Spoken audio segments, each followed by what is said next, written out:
Hello again, I am Jim Bob and welcome back to F1 Manager 22. We are continuing our Williams career. We are 4 races in so far. We're about to head to Miami for race number 5. Let's see how well we can do this time out.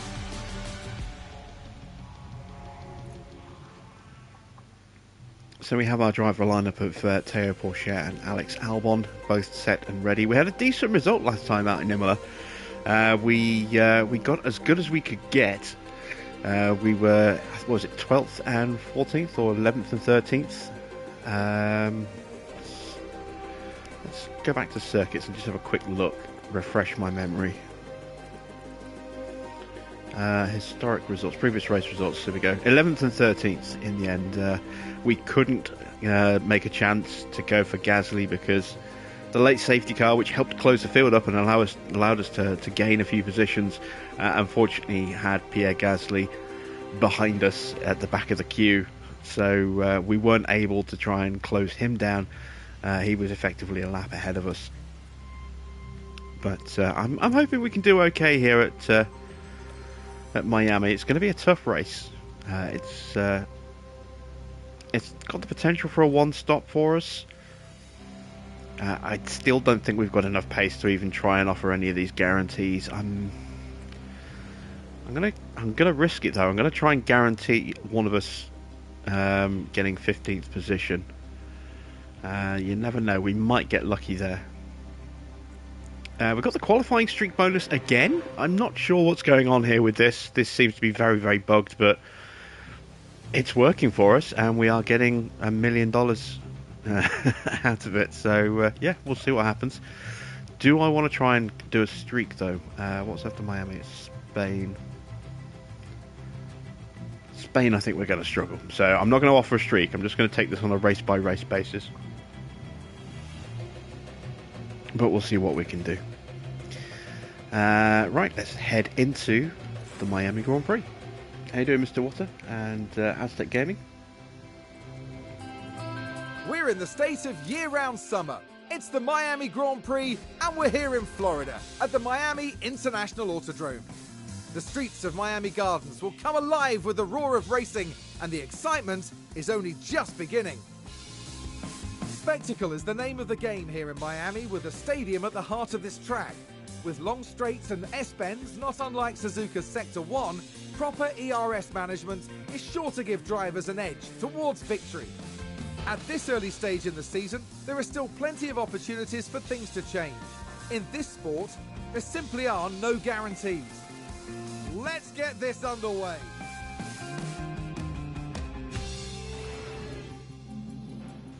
As with all young drivers, Théo, a little camera shy there, keeping his helmet on.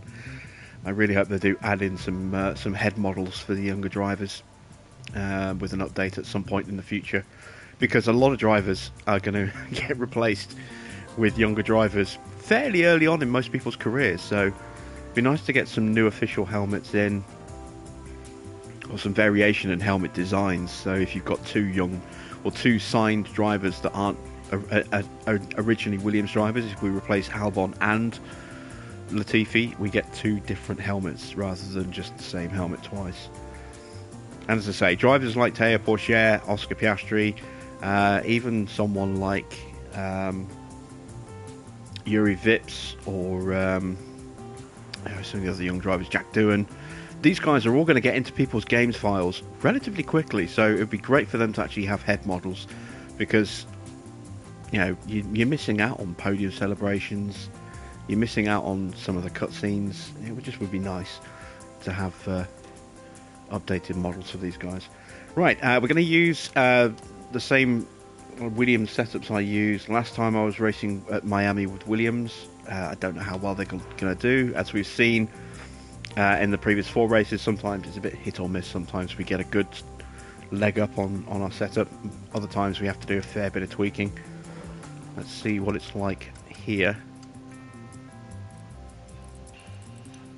So that is my previous car 1 setup.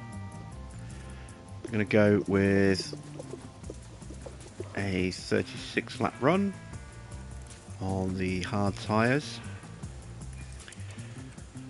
Let's look at our engine parts.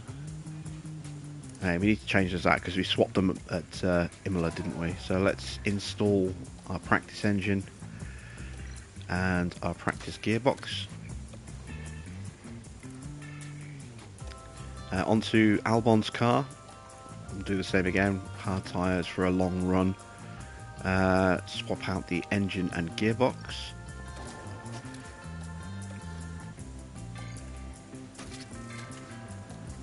There we go.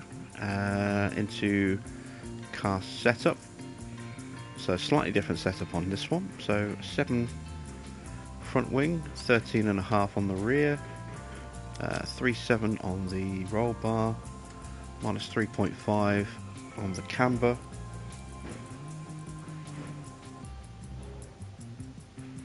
There's a lot of banging going on outside.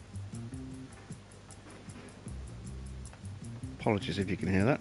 Got the windows open, so there we go. There's our tow set.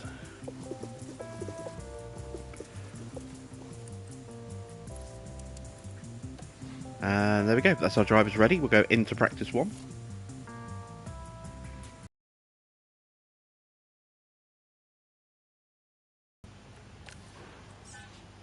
Copy, radio check.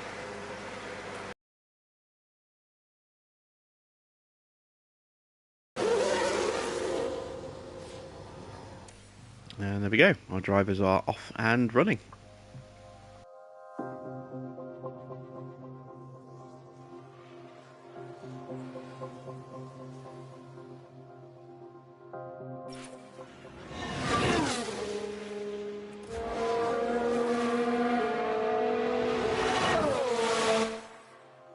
Who's running wide there?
There's been a crash.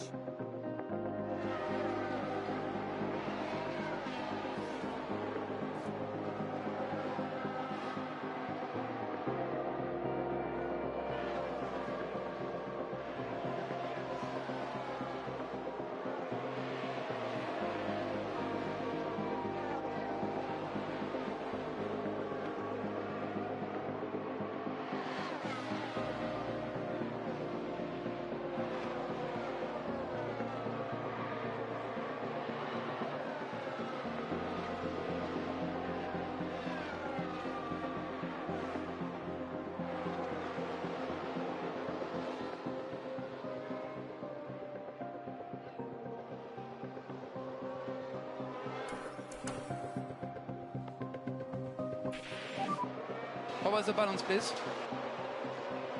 It's good. Okay, copy that.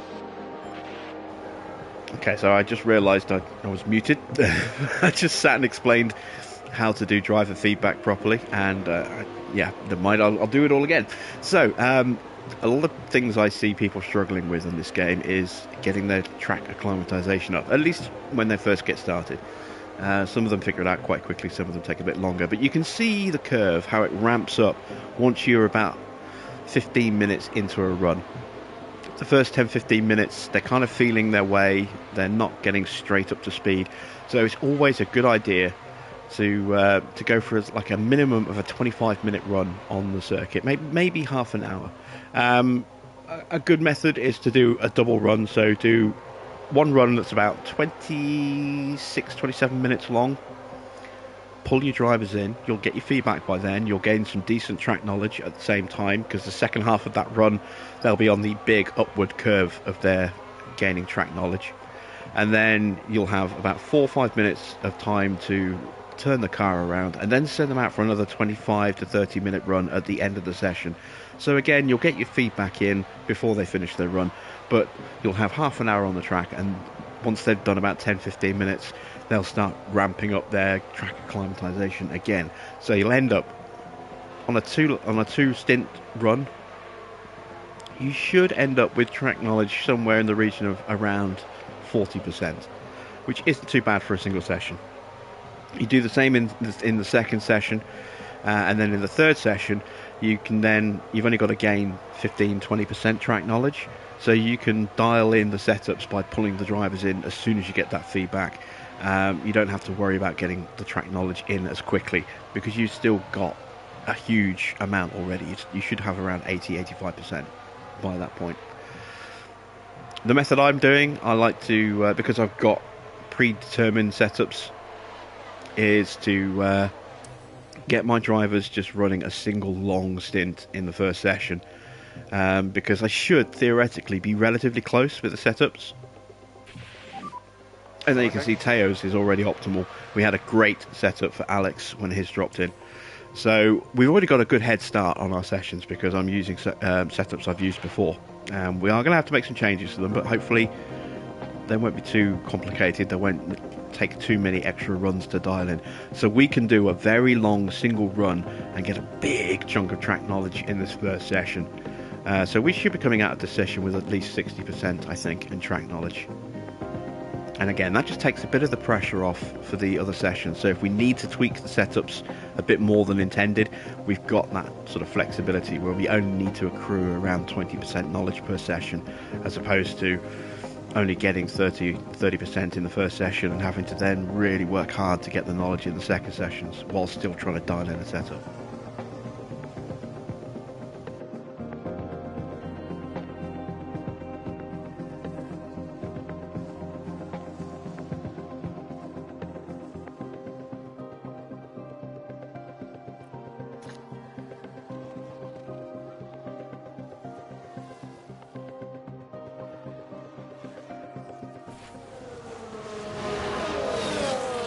Got another crash on the track. Who is it this time? There's been a crash. Sounds like a single Schumacher's car. crash. Here's the replay. Now just focus on the Haas. Oh, that's a bit clumsy.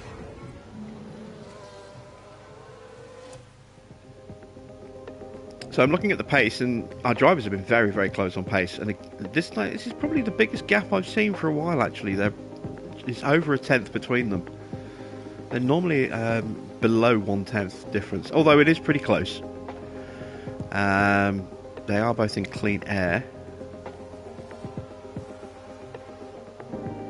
at the moment. Oh no, wait, Porsche is being harassed by faster cars. Now he's being harassed by Vettel as well.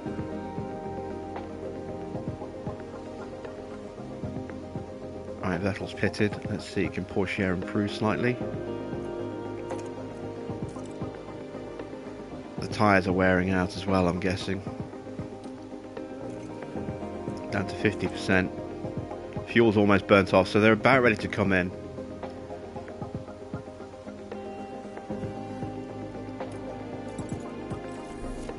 I'm going to keep them out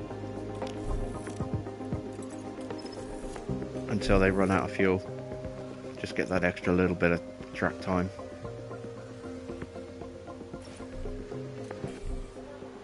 Actually, I better call him in. There we go. Okay, that's end of session. And there we go. We got them to the end of the session, and we got 60% track knowledge on both cars. That's pretty good. No one picked up any penalties in that first session. Teo is already dialed in at 100%. That's excellent stuff. A little bit of work needed for Alex's car. And we are going to have a wet race. That should be kind of interesting. So because Teo's car is dialed in, I'm just going to slap him on a set of mediums. and run him for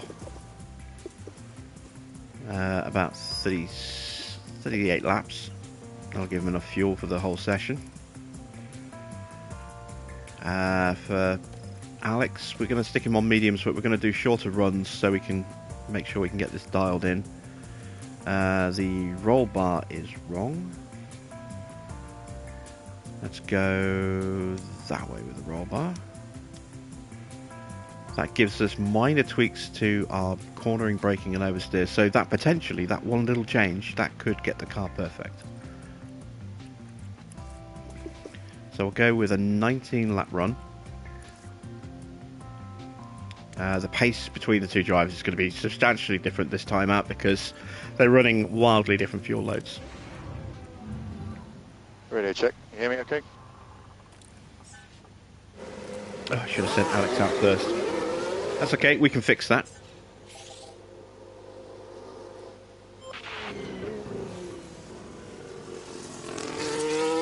I mean, theoretically, Alex would have the pace to overtake Porsche anyway. But just to make sure he doesn't cause problems, we'll tell Alex to move out of the way. Teo to move out of the way. So when Alex catches up to him, he should go straight past.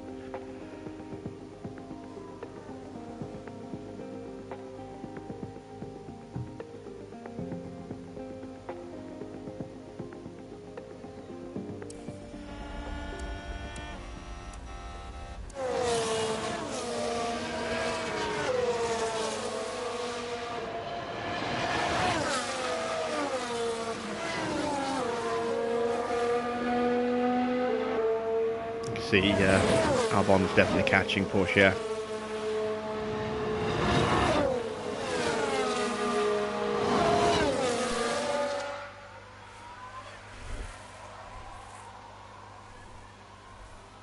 So when we get to the main back straight, we should see him pull over. And there he goes. Lets his teammate through.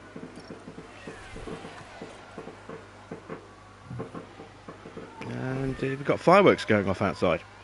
I'm trying to think what that would be for. Maybe it's for Diwali. We've just had a crash on the track.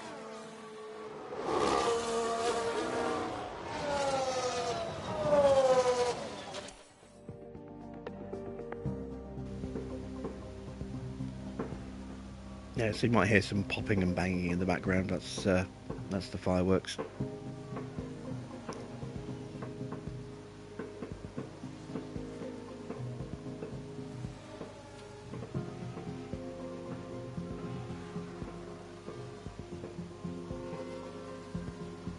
And there you can see the difference in the fuel is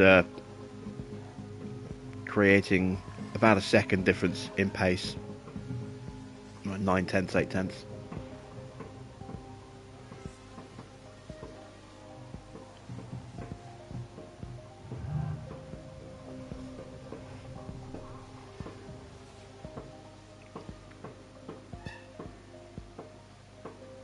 We can leave Teo to his own devices for this session. If we take a look at his run plan, you'll see he'll easily max out his track knowledge. How is the balance, please? Alex needs to come in now so we can Copy, confirmed. tweak that.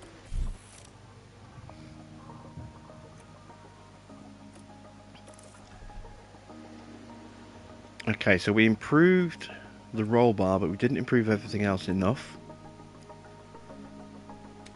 So let's... Oh, it's the rear wing, I don't want to change that. Here we go. Let's bring the camber in.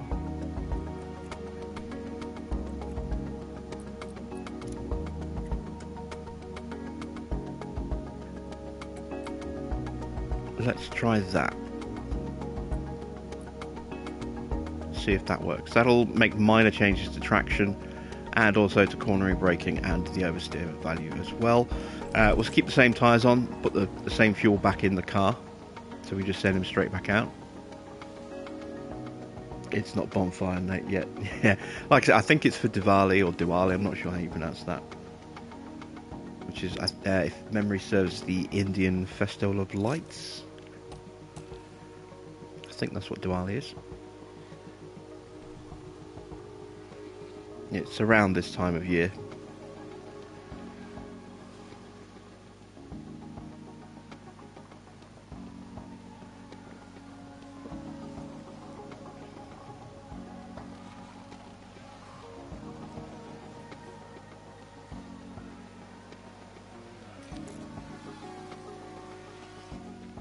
And there you can see, as I was saying again, the change in the curvature of Alex's track knowledge. It's a little bit low right now, but it will kick in about halfway through the run. Takes drivers about 15 minutes of running before they start gaining at a good rate. So Alex is just starting to tick into that now, which means he should be maxed out by the end of the run, at the end of the session.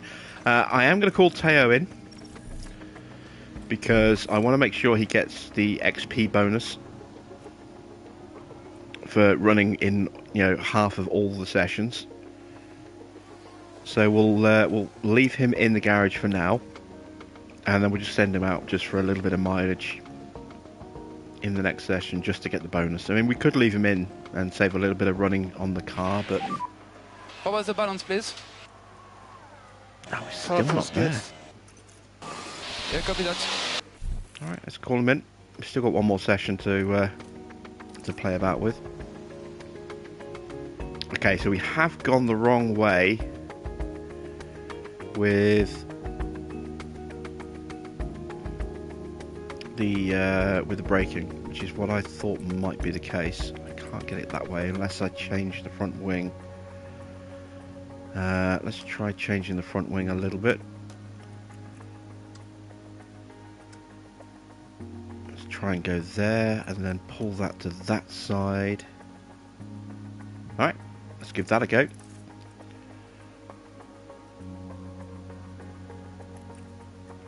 Change the run plan just to make the changes. We'll have about 4 minutes, so we'll try and get a little head start on gaining feedback for the next session.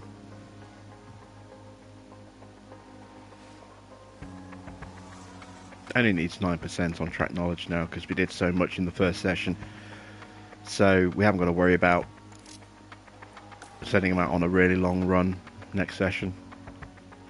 But again, we will make sure he gets enough time in to get his XP bonus.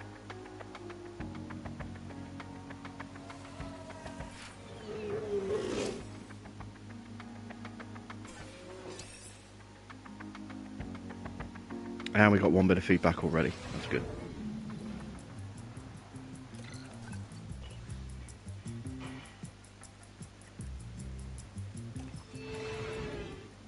Okay, day 2. After a day of free practice yesterday, we wrap up with the third and final session before moving on to qualifying. And then we do have a heavy rain wet race tomorrow. That's going to be fun. Right, so I'm going to run him for 18 laps. Actually, no. Let's run him for 25 laps.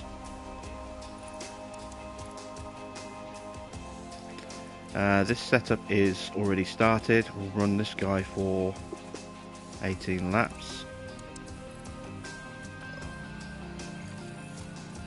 And then if we do need to make one final change, we've still got a little bit of time. You can hear me, yeah? How you doing, Andy? Good to see you. Copy, radio check.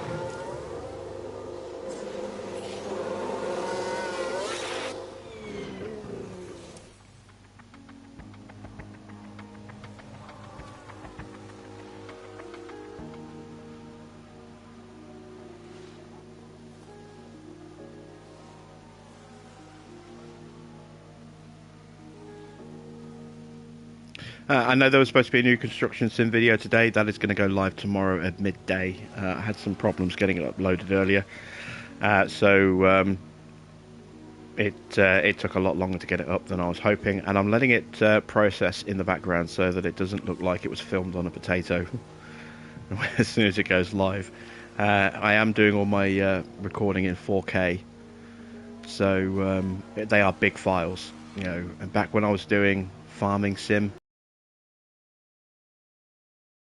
or when I was doing that to start with, they were 720p because I was on the original PS4, and they were about 2.5 gig, maybe, in size. Then when I got a PS4 Pro, the files were recorded in 1080p, and they went up to about 4.5 gig. An hour of 4K like there's been a crash. is over 20 gig, so it's very different file size. It takes a lot longer to upload, but not only that, it also takes a lot longer for YouTube to crunch that into the right resolutions. How you doing, Matthew? Good to see you again. Do I have any tips for getting started with Aston? Yes. Replace your head of technical and your head of aero immediately, because they are probably the worst on the grid. And you want better technical and aero because they're the guys that, you know, throw a lot of input into your new parts that you're designing. So whenever you create a new part, you have a few different things that are thrown in. If you have, there we go, 100% on Alex. Good. Let's stick him for a quick blast on a new set of tyres. Just do 10 laps. Just to get him into the second half of the session. There we go. Get rid of those guys, because when you create a new part, you have the base level, which is usually, you know, the part that you've just built previously. Then you get your team's expertise, your engineer's expertise, which will give you a boost to various components. And obviously the more expertise they've got, then the bigger incremental gain you'll get on that. Then you also get any bonuses from your CFD simulator and your wind tunnel, which will help give you a little bit more improvement on your parts. And then on top of that, you also get the input from your technical chief and your aerodynamic chief based on their stat for that particular component that you're building. So the better those staff are, the bigger incremental input they're going to have into every part that's designed. So if you've got guys with really low specs, if you're trying to build a new underfloor, which is one of the most vital parts for the car in terms of improvement, and your engineer, your technical chief or your aero chief have only got values in the 60s, then you're missing out on a lot of potential gain that you could be getting if you compare to someone with a high 70s or a low 80s in that value, or even in the 90s if you're able to get someone like Diego Tondi, which you won't be able to in your first season at Aston, I don't think, or not till towards the end of the season if you really upgrade your facilities. But someone like Cinelli, who's at Alfa Romeo, I think. He's a good aero guy to go for. Dickon Balmforth from AlphaTauri is a good guy to go for. I like to go for him.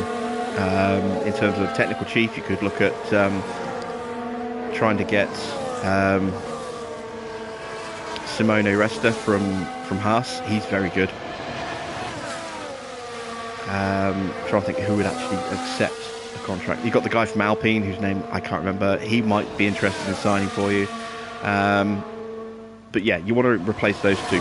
The engineers you've got, in terms of your race engineers, they're actually pretty decent, so you don't have to change those guys. You could stick with them. There are other options out there that you could bring in, but they're good enough to stay in the team. You could look at replacing Stroll. His contract isn't too expensive to break. If you're going to replace him, though, either go with a young driver that you want to train up and have in the team long term, or get someone really promising for the future. VSC. Someone like who's better. So someone like Pierre Gasly or Fernando Alonso. Don't think about replacing Vettel though, because his contract is very expensive. It's 14 million a season, so to break he's only got 1 year left on his contract, and to break it will cost you a lot of money. So you may as well just keep him for one season, and then if you don't think he's done a good enough job, you can replace him at the end of the season without having to break his contract. Just get someone else in instead. Trying to think what other advice I can give you. Area parts to work on first. You want the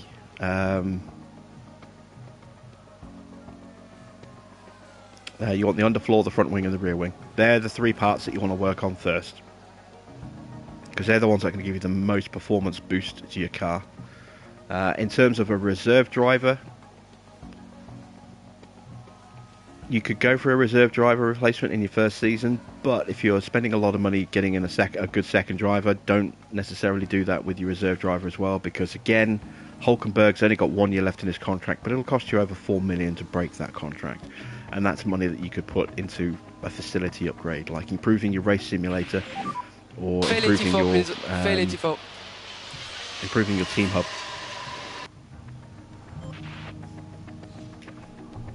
And just be patient with Aston Martin. Don't be downhearted. Get downhearted because your results are going to be bad for at least the first half of the season. Aston Martin are only fractionally faster than Williams. They've got a big budget, but you know they still have a rubbish car, so it will take a long time to get them where you want them. They're a long haul project. If you want to be relatively competitive relatively quickly, then you want to look at starting with a different team. So someone like Alpine, their target I think is 4th in the constructors. They've got a pretty good car, pretty good lineup. They've got decent facilities, and they've got a good budget as well. So they're a good team to get straight onto a challenge. Or McLaren.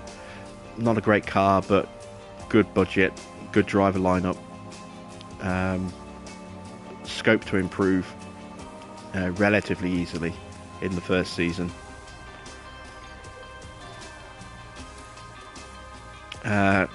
AlphaTauri, not bad. Alfa Romeo, they've got a strong car and a good driver in Bottas, and then a young driver to work on in Zhou Guanyu as well. So there's different teams available for different levels. Aston Martin is definitely a challenging team. So, yeah, it could be a struggle to start with them if it's your first attempt, but more power to you. If you're intent to go for a challenging start, I applaud that.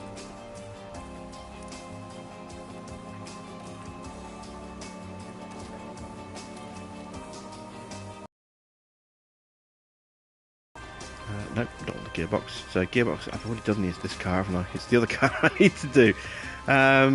Getting confused here. There we go. So change over Teo's engine and his gearbox. Alright, we've stripped the fuel out. We're on the single runs. Cars are both as good as they're going to get. Let's qualify.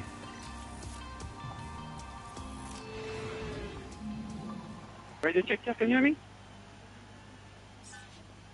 Copy, radio check. Okay, so I'm going to send my drivers out straight away and hope we get a clean lap. And then we'll see how we do at the end of the session with a second run.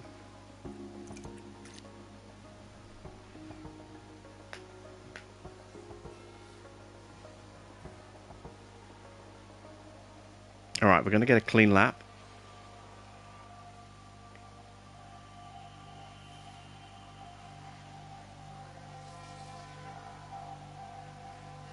And we've done a 1:31.9. And once again, you can see very little between the drivers. They are back to being just 400ths apart.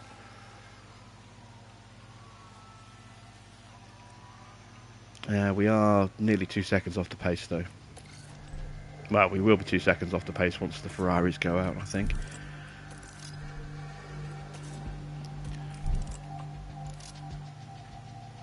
You have Jack Doohan in place of Stroll. Work on his smoothness. He will shred tyres. He's got some of the worst tyre wear in the game. It's brutally low. It's what, 41, 42 I think is starting value. He's a good aggressive young driver, and he'll gain experience quickly, but he will eat his tyres. So don't try one stopping with him, because he just won't have the tyre wear for it. 2 stop minimum for doing until he gets more respectable tyre wear stats. Seb can probably pull off a 1 stop. Seb's pretty good on his tyres. But Doing needs 2 stopping.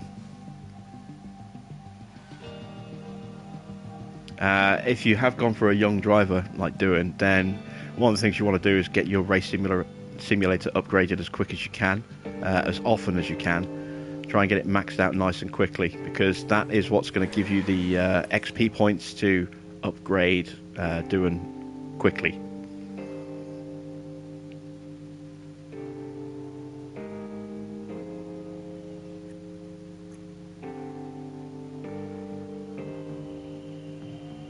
Alright, let's start sliding our drivers out.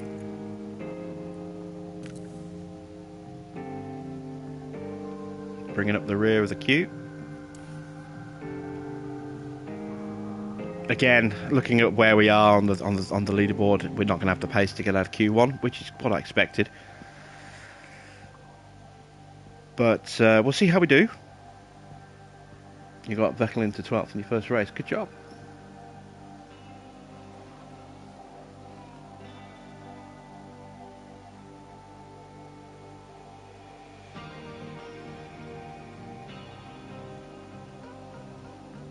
Right, now we're going to see some improvements.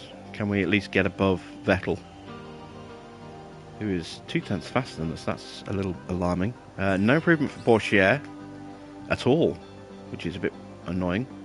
Albon is improving.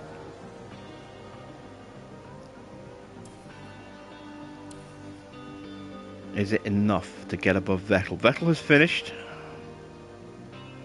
And no, we are way off the pace of Vettel. So maybe the Aston's brought an upgrade. We're not normally that far off. Or maybe his car is just better suited to the circuit than ours is. Raring to go. Williams had a good performance in qualifying. Now they'll be. We did not have a good performance in qualifying. We had an awful experience in qualifying. But we do have a wet race. Now the AI is a lot more on it with tyre stops when it comes to wet weather, so that is definitely full wet territory, and then it's going to stay full wets until the second spike, I think. I don't know, we might just pit for inters and then stay on the inters. We'll see what the AI does. But they will almost, as soon as it gets dry enough for inters, they will almost certainly pit straight away for inters. So with that in mind, we can be quite aggressive with our tyres at the start. So we're going to go up to a set of softs. Stop 2 is going to be full wets. And we're going to be stopping about here, I think. At 12, yeah.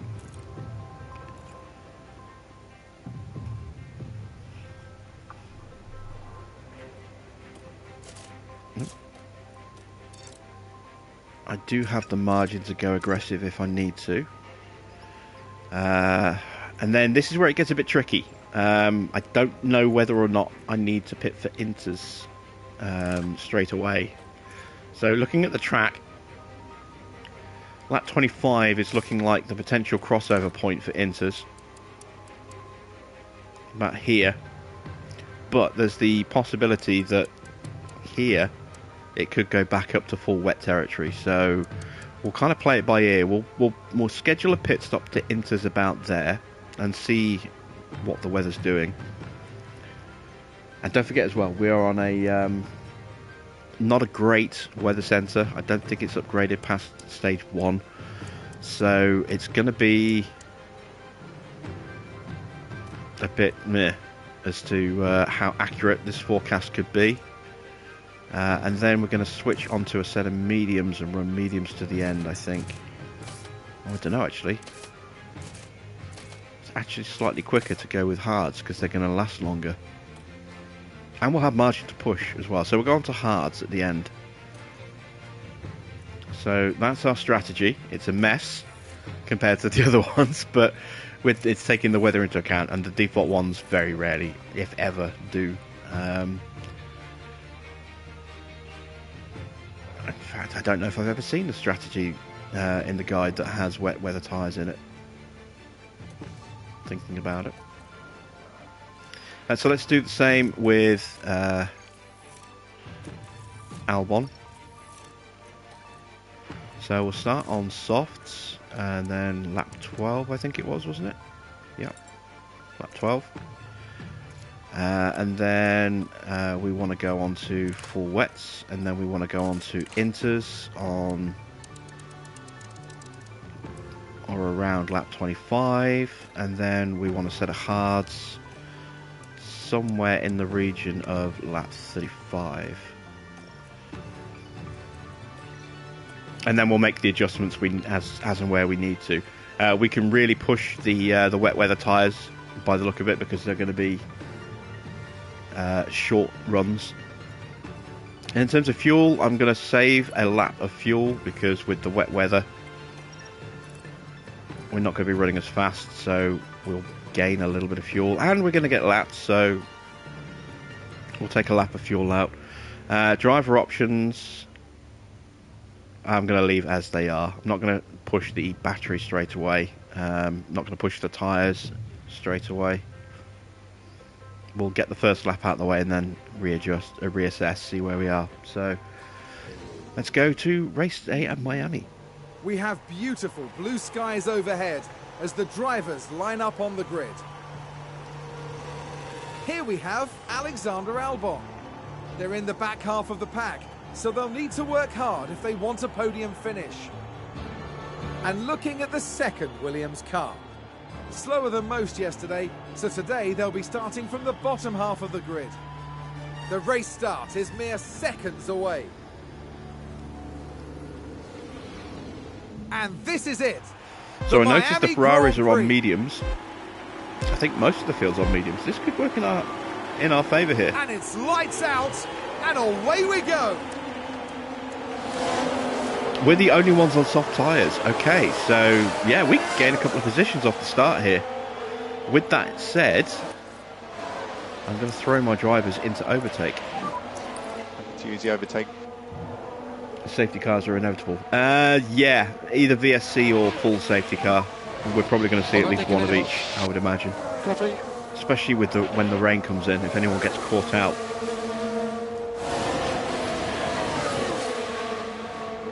AI still doesn't like to double stack, so...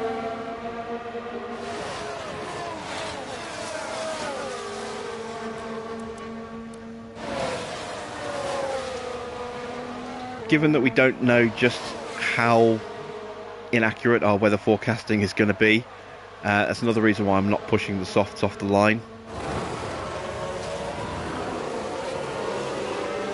Because if the rain takes longer to come than we're expecting, then, and I push my tyres expecting it to come on lap 12 and it doesn't turn up to lap 15, then we could have really rough tyres in lap 15. And anything we do gain early on, we would probably lose again.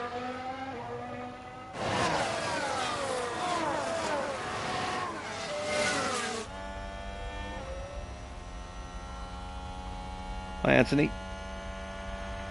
Game updated on your PS5 today, but I've not played it yet. Has much changed? Yes, the game actually updated on Monday. That's when the patch went live. And it's changed the tyre model a lot. Just to give you an example, let's just watch this overtake from Porsche. Is Albon going to get Mick Schumacher? Yes, he is. I think, maybe. He's got the inside line. Yes, he does. And we slot in as well. Good stuff. So, okay, that's good, very good. In terms of tyres, this is what happens to tyres now. I'll show you here. When you push the tyres, they drop off dramatically, which is, you know, a major difference. And there is now a need for inters when the weather gets lower than 4 mil.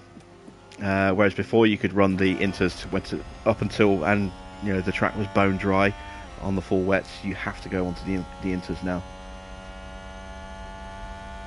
There is now more of a difference in tyre pace, as baseline tyre pace as well. So there's more of a difference between the compounds, which is why I was able to overtake without pushing, or with a little bit of overtake maybe. But that's why my soft-tyred Williams was able to overtake the Haas with relative ease.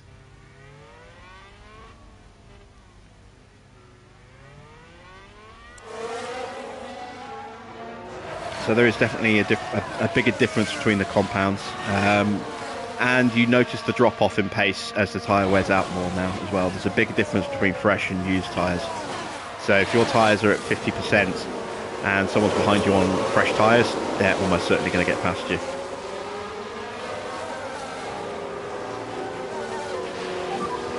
DRS enabled.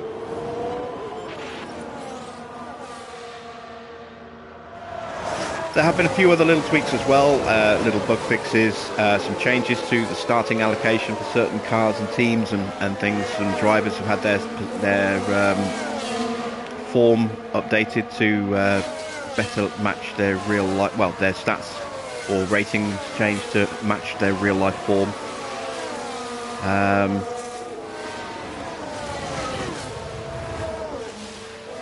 Williams now starts with a slightly higher design centre. It's a level 2 design centre, whereas it used to be only level 1.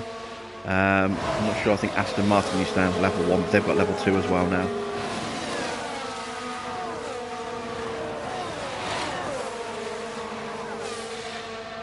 So yeah, they've made a few little tweaks and improvements, and the biggest change is the tyres.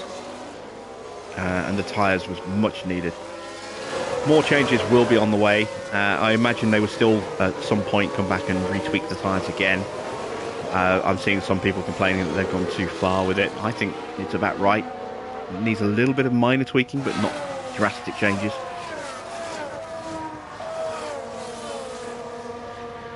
What they really need to work on is improving the AI a little bit.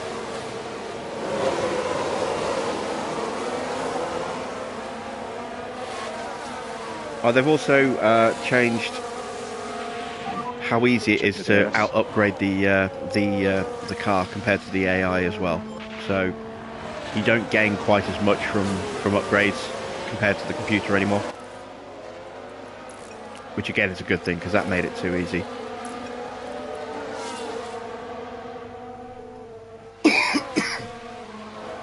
There wasn't a big enough delta between the tyres before.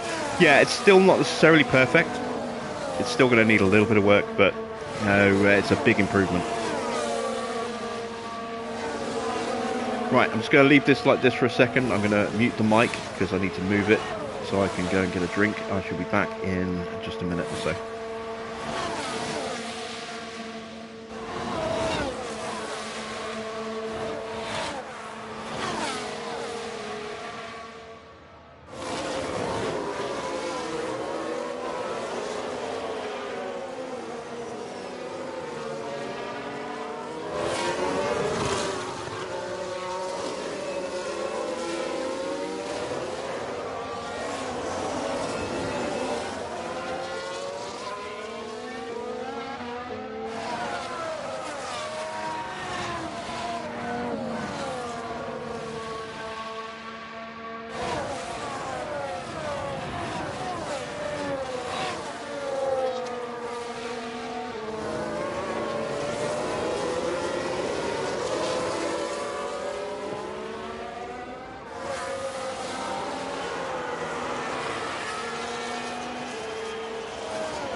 Can use the deploy. Okay, so Albon's actually dropping off the back of Vettel. So what we saw in qualifying is coming to pass in the race as well. That Aston Martin of his is outperforming us. This is the first time we've really kind of struggled to keep pace with him this season.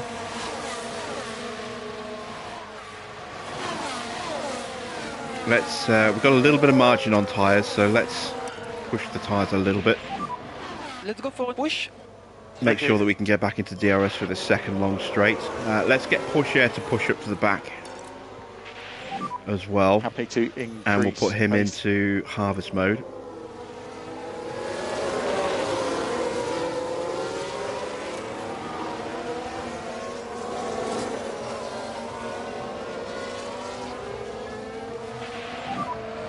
And keep an eye on the battery. Okay. Okay, Albon's still outside of DRS, but he is gaining on this back straight. No, he's losing time because Ricciardo is giving DRS to Vettel.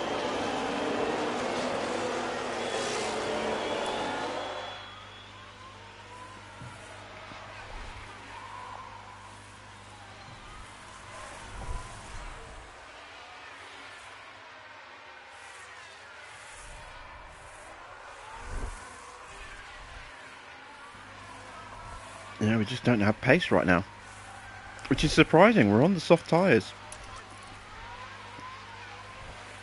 We should be doing better than this. Mind you, we are trying to match pace with Ricciardo, so maybe that's why. Can we get in this time? Alright, I think we made it. So let's calm the tyres down. Let's calm the fuel down. Go to harvest mode. Calm Porsche's tyres down as well.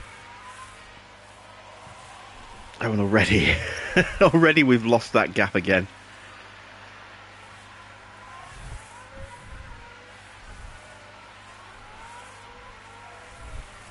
Or have we? No, we're just clinging on to the back.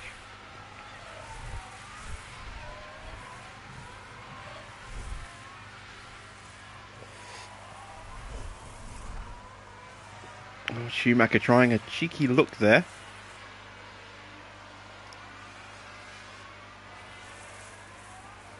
Sonoda's in there in the mix as well now.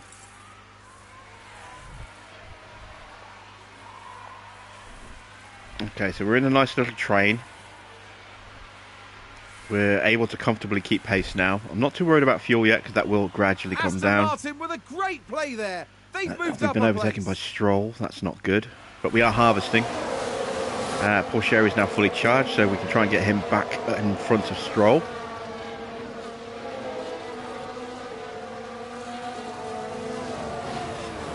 One more lap and we can do Albon. We're getting close to the pit window. Remember, we were predicting rain around lap 12.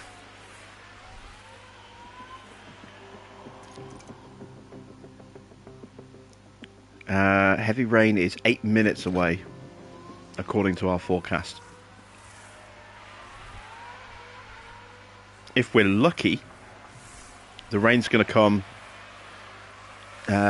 before the AI, or just after the most of the AI cross the entrance to the pit lane. So we'll be able to jump in, and they'll have to go a lap on a wet track with dry tyres before they can pit.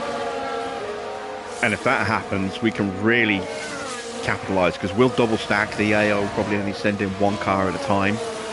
So some cars might have to do 2 laps on a very wet track with woefully inadequate soft tyres, or slick tyres.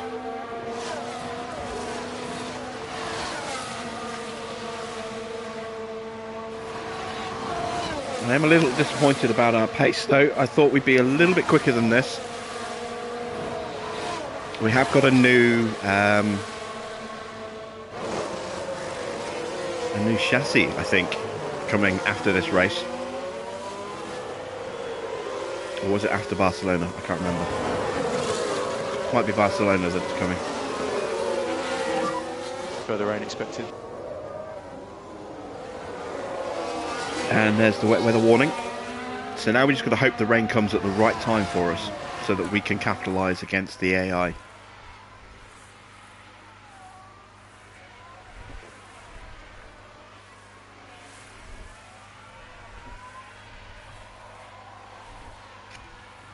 Ah, there we go. Nice, refreshing chocolate milkshake. Right, ERS is now fully charged on Albon's car, just in time because we are starting to drop off the pace of everyone. Charge off, charge off. Copy. Our tyres are still pretty good. They obviously are worse like than Aston the Martin soft have tyres, just gained the the race mediums position. in terms of tyre wear.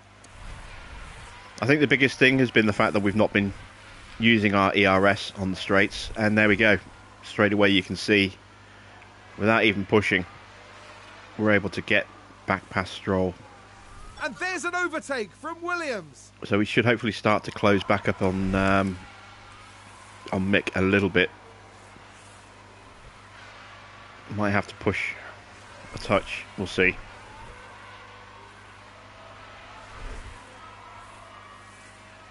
We keep getting squeezed into the wall by Stroll, that's not going to help us. Rain's due in 4 minutes, so it looks like it's about bang on for the prediction.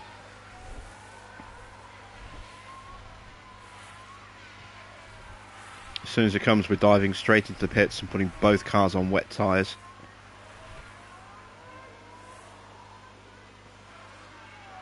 I want it to start raining as soon as we get to the end of this straight. I'm going to go ahead and I'm going to tell them to pit now. And we're boxing this lap. And delay so that the pit stops are set and ready. And there's the rain. Beautiful. That's exactly what we wanted to see.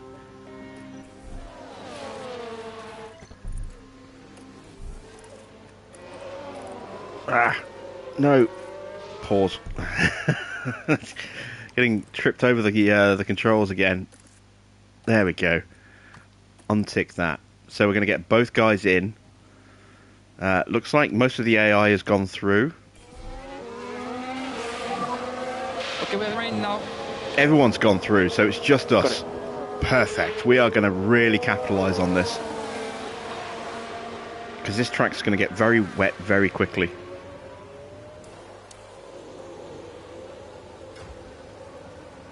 And you can see the crews of every other team coming out now.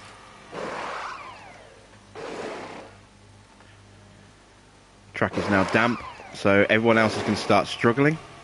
We're not going to catch up to the Ferraris. We might catch one of the Ferraris if they don't double stack. There's a bit of a gap between them, so they might come in one after the other. But we are definitely going to jump all the guys that were right in front of us. Copy that. So we are potentially going to jump everybody up to and including Norris. Or Ricardo, sorry. I'm even going to increase our Full deploy. ERS and our fuel, and we're going to push the tyres. We need to push. We're going to really capitalise on this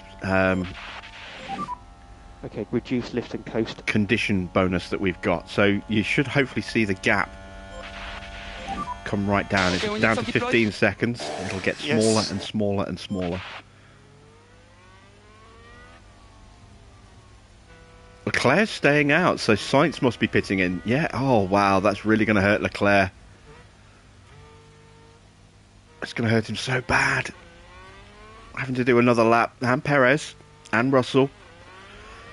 It's going to be like this all the way down the field, I think. Yeah, Ocon's staying out as well. He's crawling. And so is... oh, this is going to work out beautifully. Look at the gap to Stroll, it's just 6 seconds.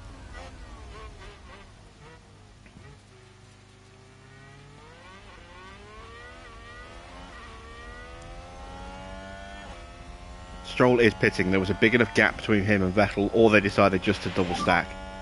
Ricciardo in the pit lane. Ricciardo in the pit lane. That's Mick in front, and Mick hasn't Vettel has pitted. just pitted. Oh, they're on inters. Okay, so I think the AI is going to... Well, I think that was a crash. Gasly's going to pull away from us, and all the guys who pitted onto Inters are going to pull away from us because it's interweather. But you can see half the field has gone for... half the ones that have pitted have gone for wets, half have gone for Inters. The Inters are going to be good for the next lap or two, and then they're going to have to pit again because the full wets are going to take over.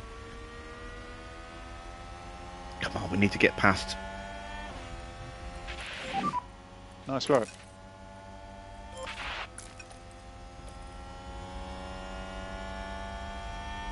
There And we a go. new position, just gained by Williams. Okay, that's good. That's good. Oh man, we almost hit the AlphaTauri. Good job. And there's an overtake from Williams. Oh, look how slow Sonoda is round here. Oh, that's brutal. Oh, we get squeezed Okay, by keep pushing, keep Bottas pushing. there.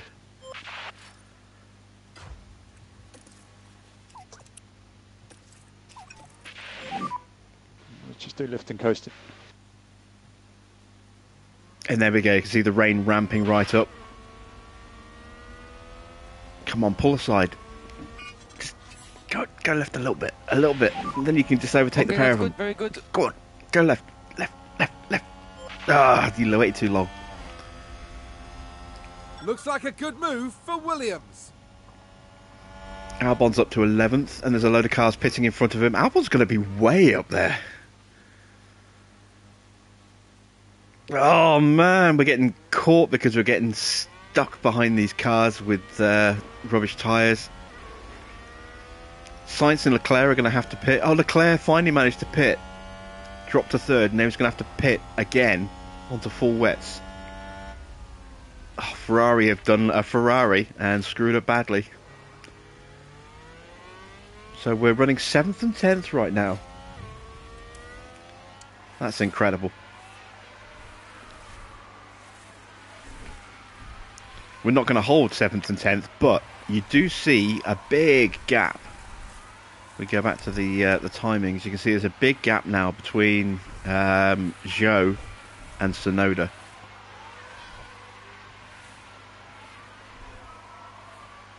Let's run with Alex. He's not that far off the back of Russell.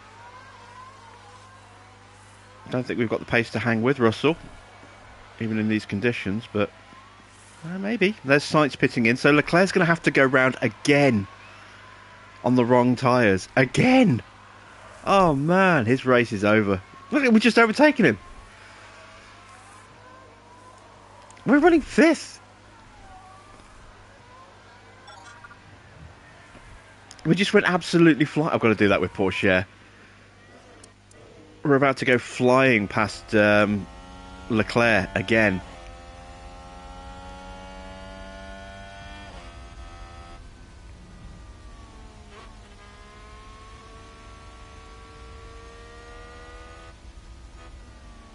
And I was worried that we were going to get lapped in this race. Well, we still probably will. I mean, look how far ahead Verstappen is. But we're 5th. That's Leclerc struggling on the Inters.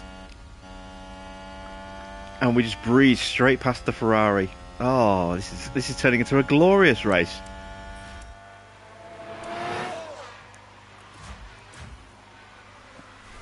That's Sainz behind us. We're not going to keep him behind for long.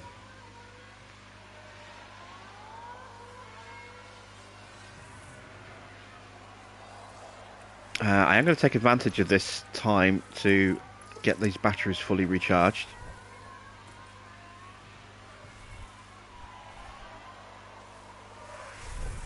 Got to be careful with Porsche. He might lose out to Ocon as a result of this. Oh, Sainz getting very close to giving us a little nudge there.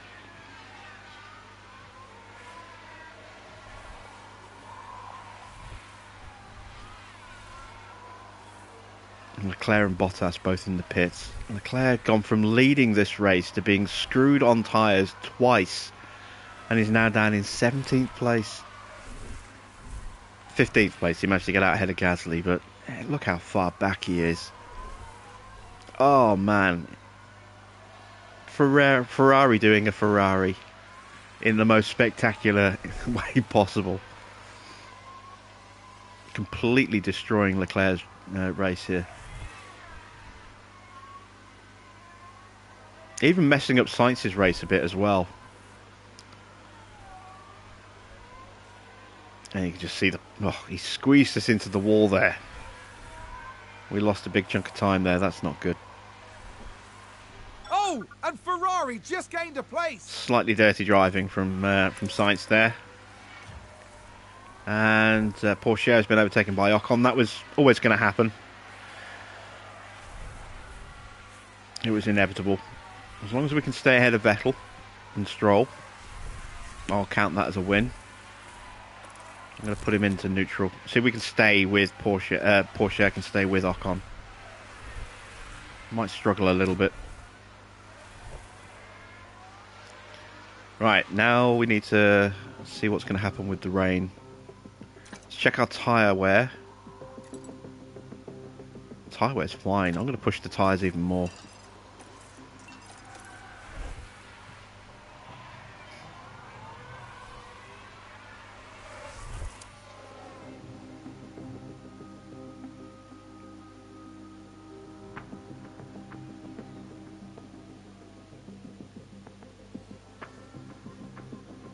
Leclerc's up to 14th. He's taken Perez. Porsche not able to close the gap to Ocon, but he is slowly trying to eke out a gap to Vettel.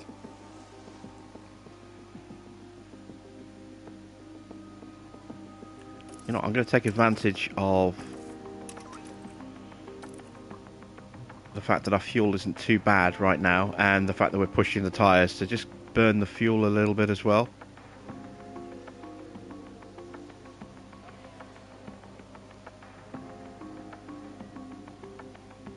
Alright, gap to Ricciardo, 4 seconds. Are we maintaining or losing? Since we started pushing, we're definitely pulling out the gap to Vettel with Porsche. Track's getting drier. Yeah, we're going to make the switch, and we're going to do it this lap.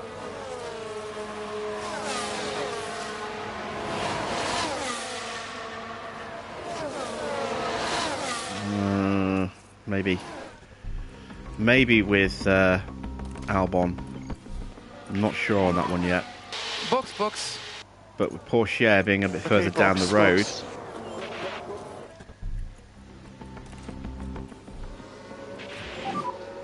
Okay, so box this lap. Yeah, I am going to go this lap. Because the wet tyres really fall away in terms of pace against the Inters once you get to 4 mil, which is good. It means that Inters actually serve a purpose. So let's bring both cars in. See if we can't capitalise on timing with the weather again. Let's drop the fuel burn down again. We need a little bit more lift off if you can, please. We need a little bit more. Yep, copy. Anyone else going to react at the same time? Oh, the weather. The track's getting wetter. I couldn't get to Porsche in time to tell him to stop. No! Oh, no. I think we might have just screwed ourselves. Damn it. Oh, this is definitely not into weather. Alonso took the same gamble as us, and we are very much on the wrong tyre now. Oh, no. Oh, dear. This race went from being brilliant to bad. What is going on with this rain? Oh, this is a disaster. Do I stick with it now? Or do I bring them in and pit again? It's still getting wetter.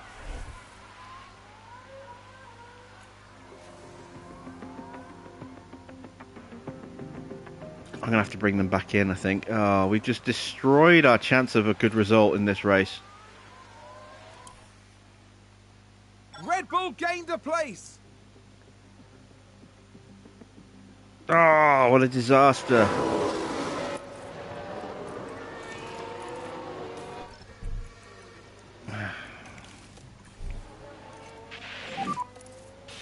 Box, box, box, box. No, we went too soon.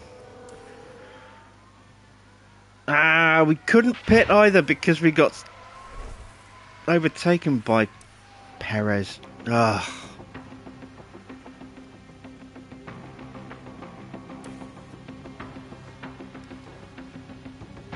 Oh, this is a disaster. Oh, now the rain's coming down. Alright, oh, Albon's already in the pits, so I was going to cancel that. Well, no. It's still wet. Oh, we're running 19th and 20th. How far off are we? A long way off the rest of the field. Oh, no. We could have done really well. We could have really cleaned up some good positions on this race. What a disaster.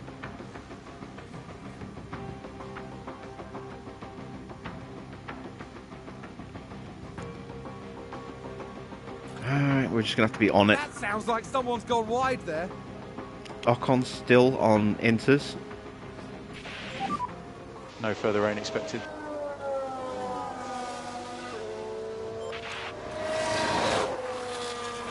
Or did Ocon go for full wets as well? Yeah, Ocon put full wets on as well. So he did what we did and gambled on Inters and then had to switch back straight onto full wets again. What a disaster. An absolute disaster. We are 60... No, we're not. We're 3.5 seconds off Mick. But Mick's a long way off the back of anybody else. We could have been way up there.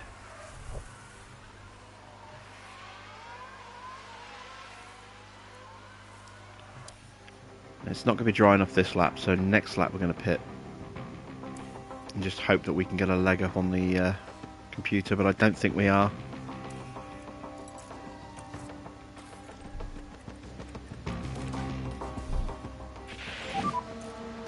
Tyres haven't really coming down. Okay, copy that.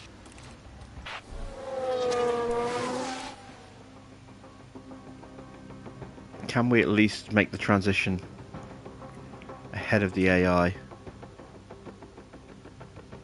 Oh, we've been lapped already. No, and the AI's pitting.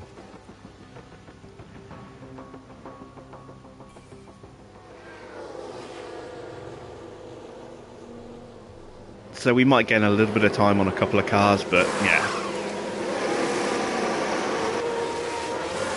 You recommend upgrading the weather centre after this race? Yeah, well, yeah.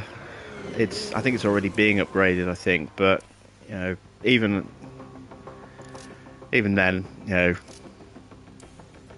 unless it's like 80, 90, 100%, it's still not going to give you the best results. But we're a lap down. We're running 19th and 20th.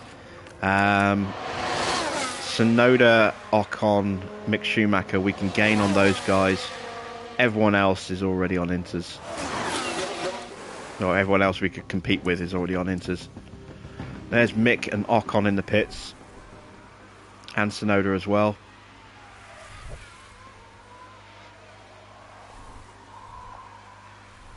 Alright, we jumped those three. With Porsche, not with Albon. We're going to have to be on it with the change to slicks as well. What a mess. We were on for points this race. Go for soft slicks. They won't last. There's no way the softs will do that many laps. I could probably do mediums, but I might end up doing hards.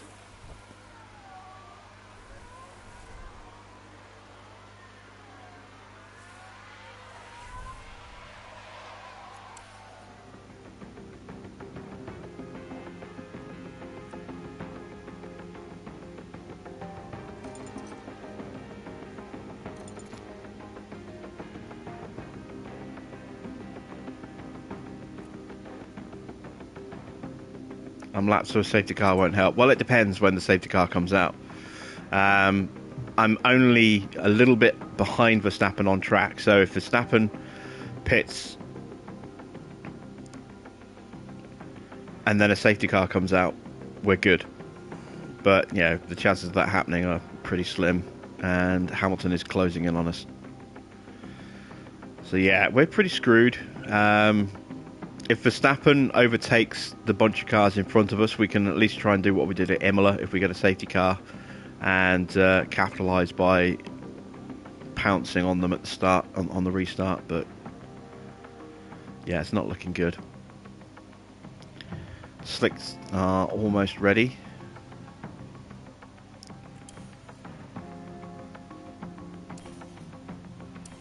One more lap.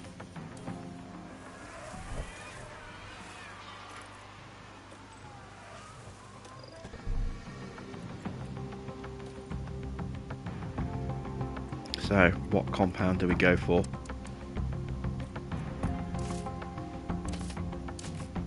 Hards are quicker.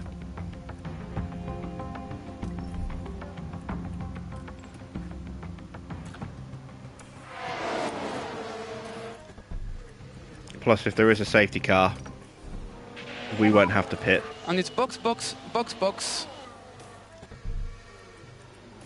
Whereas, depending on what tyres other people put on, they might still have to pit. So we could maybe gain an extra place or two. I think it will be dry.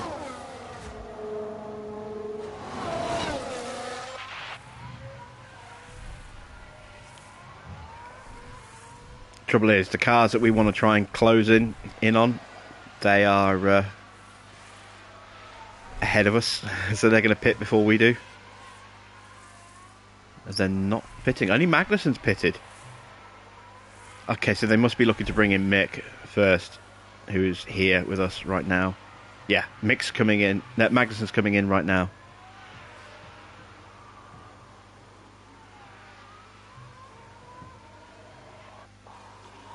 They've got mediums. Okay, so we are actually going to potentially gain some ground on the cars in front of us here.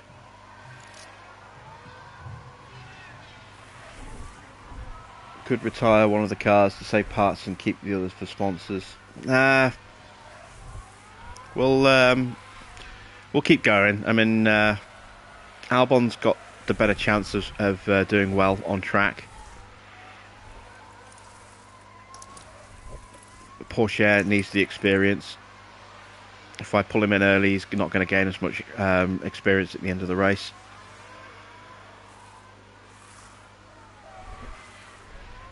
Alright, so we've got past Tsunoda, who's yet to stop. Tsunoda's out of this race, effectively. And there's an overtake from Williams. We can stay behind Hamilton. Oh! Ocon just sneaking in front of us there. Alright, can we stay on the back of Ocon? Ooh, I need to stop pushing the tyres like they're going out of fashion. Otherwise they're not going to last. And Ocon's already behind us. Ah, we've got past him. I'm looking at the wrong driver. There we go. We can stay with him. We'll be good.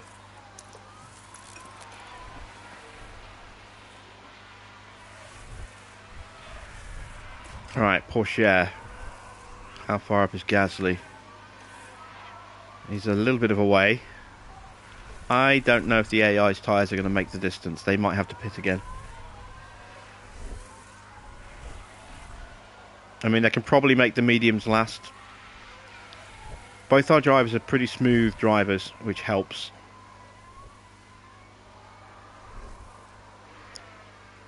But yeah, this is the race that got away, the one that got away from us. We could have done so well here with that rain, and I panicked. Well, I didn't panic. I got overexcited.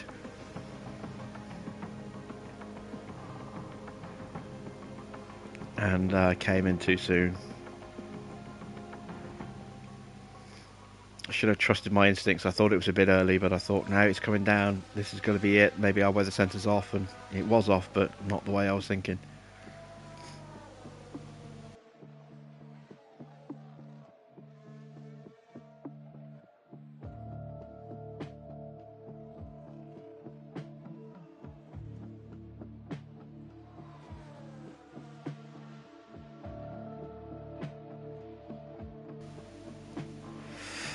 Albon is losing ground to Ocon, which is inevitable.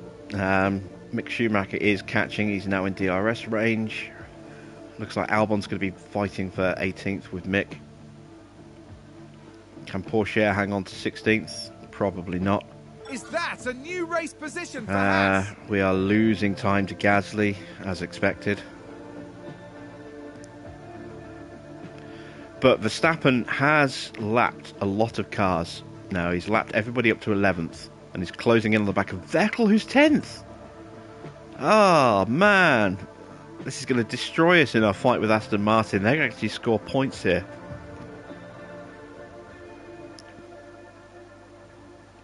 But if we get a late safety car now, because we're pretty much at the back of the grid, we can just go hell for leather. So we can pit for softs and have a late sprint and try and just overtake as many cars as we possibly can at the end. The AI is going to stay on those tyres to the end of the race now.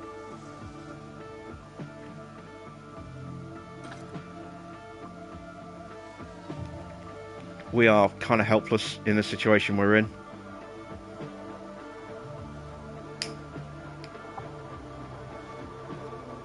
We just got to pray to the safety car gods. I can't believe we've not had one.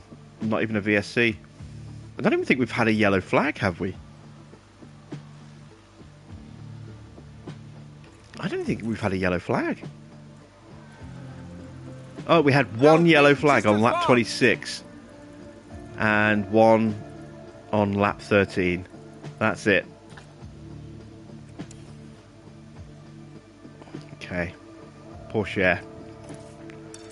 Try and stay with Ocon if you can.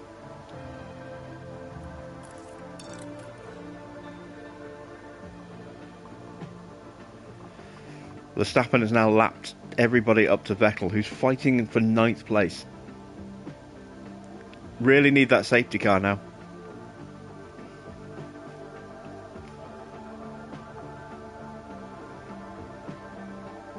Desperately need that safety car now.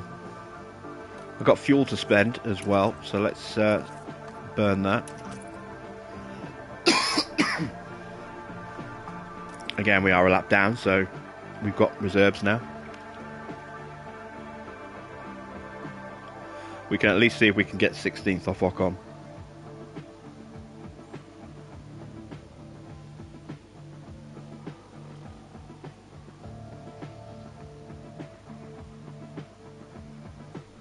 We've still got some battery to play about with as well if we need it.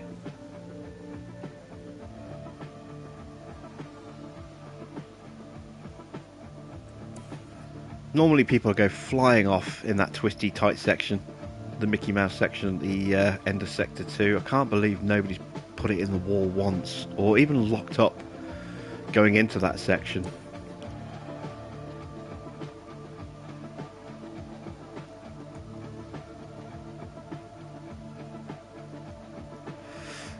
Mick dropping away, or pulling away from us, but that's because we got lapped by Russell. Hamilton's pitting. Ooh! Oh, we got a crash! That's just the yellow flag. Ah, I was hoping for a safety car. There's been a crash. It's Vettel! Let's take a closer look. It's Vettel! Let's have a look here. This was the Aston Martin. Oh, that's a big hit. Nasty crash there. Is that going to screw his race up completely? The team are really...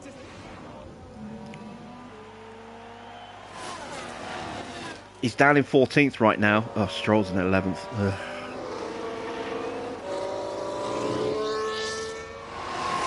Does he have damage? He doesn't have a puncture. Albon's now back through. Okay, well, Stroll is actually on the verge of getting points. If the race finished right now, we'd still be ahead of Aston Martin because we got 11th first.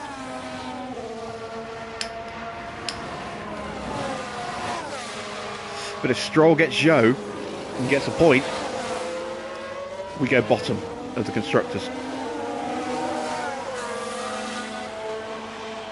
Come on, Zhou. We need you to hold off Stroll here. This is for Williams. Do it for the boys in blue. Porsche has lost the back of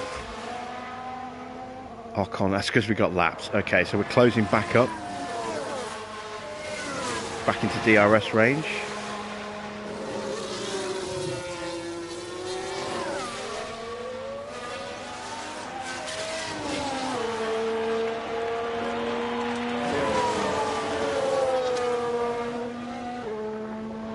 Schumacher's in the pits. Yeah, that was what I got all excited about. I saw Hamilton pitting. If Schumacher's in the pits, maybe others are going to pit as well. The tyres are good enough to go to the end, but the AI may just do something stupid and pit for no necessary reason. Ricciardo's pitting. Okay, all of a sudden, we have something to potentially fight for.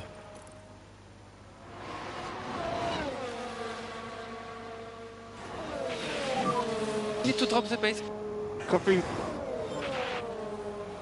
Everyone's in their 50s right now in terms of tyre wear. So if they do pit, I'm not sure why they would, but Magnussen's pitting.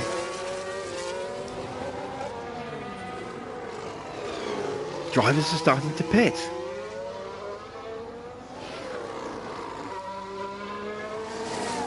Can we maybe squeeze another place out of this?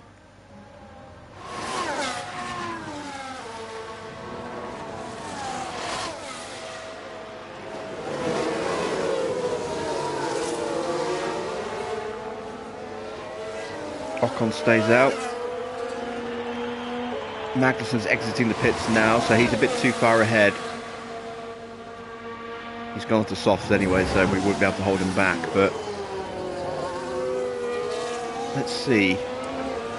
The drivers that are in front of us, if Ocon pits, if if Gasly pits, if Vettel pits, well, I don't know about Vettel, but Magnussen, we can't catch.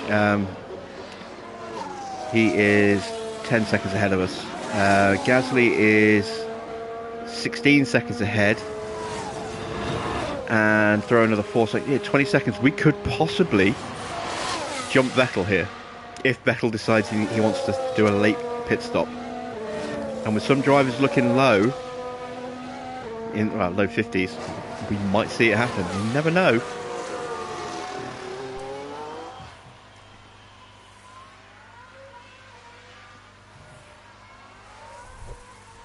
Having Ocon in front of us like this, pulling us along, is actually doing us a favour.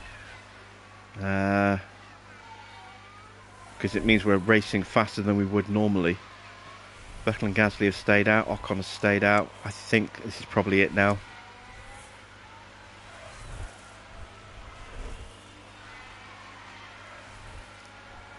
Albon's too far back to do anything. Porsche could maybe, at the very least, get Ocon. Is anyone else going to pit? Please have a late flurry of pit stops. Gasly and Vettel, please.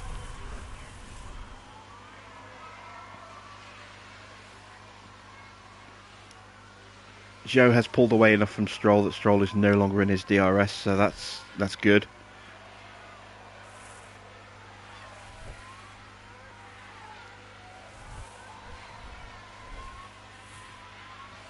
No one's pitting. I don't think they're going to pit now.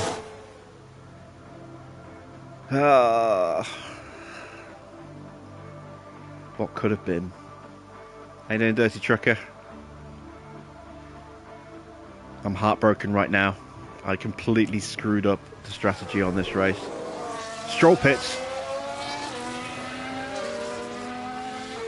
Vettel staying out.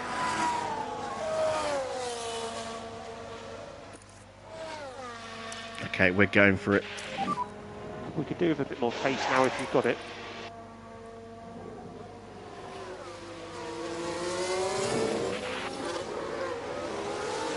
Just on the off chance that we do get a last second pit stop from Gasly or Vettel. Just use the overtake.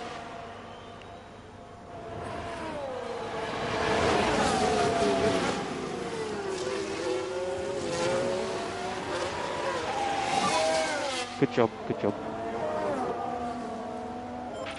Yeah, what the hell. Okay, we need some deployed. Yep, copy. My tyres are lasting longer. They're hard tyres. So, even though I pushed them,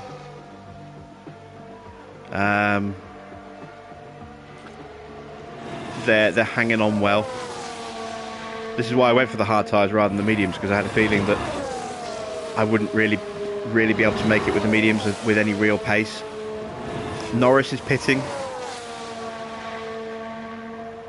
There's still a very faint chance that we might see a stupid last-minute pit stop from Vettel and Gasly.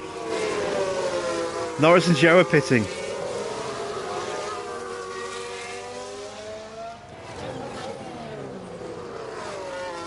Why? I don't know why they're pitting. Why are they pitting? Please be catching. Vettel's not pitting. Gasly's pitting. We're going to jump Gasly.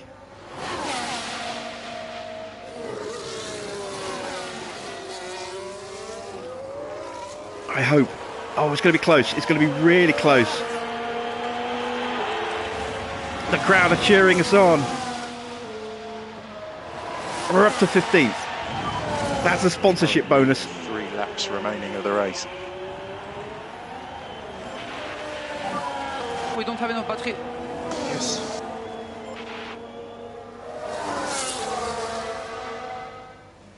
Got 2 laps to go. It's going to be 1 lap to go in a minute, I think. I'm trying to figure out which one is Vettel. I think Vettel's actually, sorry, Verstappen.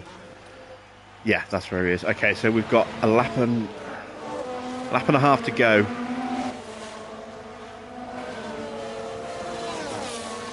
Please, Vettel, pit. For no obvious reason. Please pit.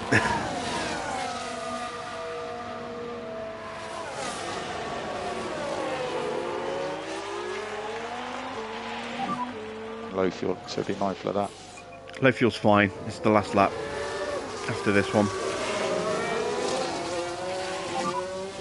Okay, that's good. That's good. Come on, Vettel, pit. Please, Vettel, pit. Pit, pit, pit, pit, pit, pit, pit. Ah! Damn it. Okay, well, he's still a long way behind Bottas, so 9th place in the Constructors is still going to be ours, because we got an 11th place finish last race at Imola. So, can we hang on for 15th now? I've got no battery left. Okay, you're starting the final lap.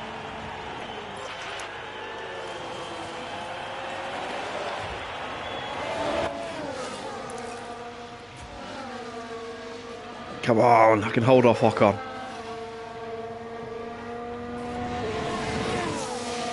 You mean all the tyres feel like they're lasting longer? Well, it's because nobody's pushing anymore because of the much higher wear rate. So everyone's just chilling at normal race pace, and the drivers with the higher smoothness rating are getting more out of their tyres because they're not pushing.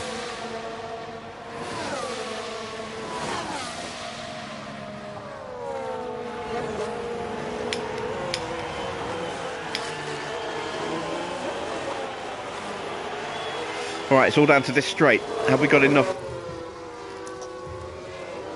I've been saving my battery purely for this straight. Yeah. Deploy. Max Verstappen over the finish line and today's winner.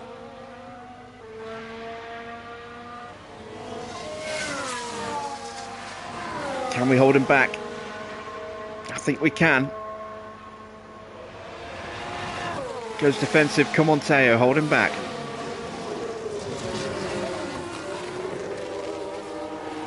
Last little bit of battery. Don't let him get the inside line. Oh, well covered, well covered. Beautiful defending.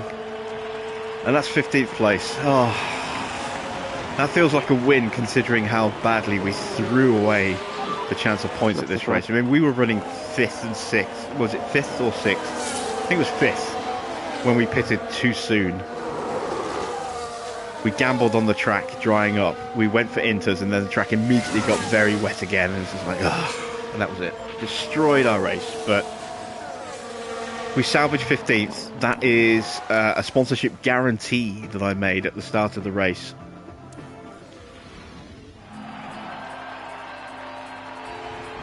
So we managed to salvage a little bit of a financial win, a bonus.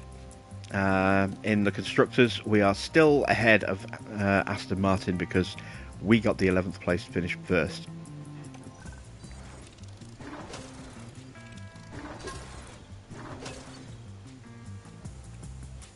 Impressive race for Teo. A good race for Albon. It's the race that could have been, but there's that performance guarantee. Finishing one car in the top 15. We got an extra 100 grand out of it. We've got a point for Teo. I'm going to boost his... going to boost his cornering. We said get his cornering up to 80, didn't we? Before we start working on his reactions. No point for Alex. A point for Jack, even though he's not really doing anything. We'll boost his braking.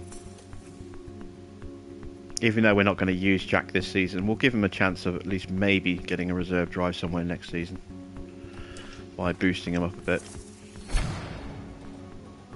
Race Simulator is upgraded. We have a lot of money right now. Check the staff. Pit crew's up to 69 on tyre changes.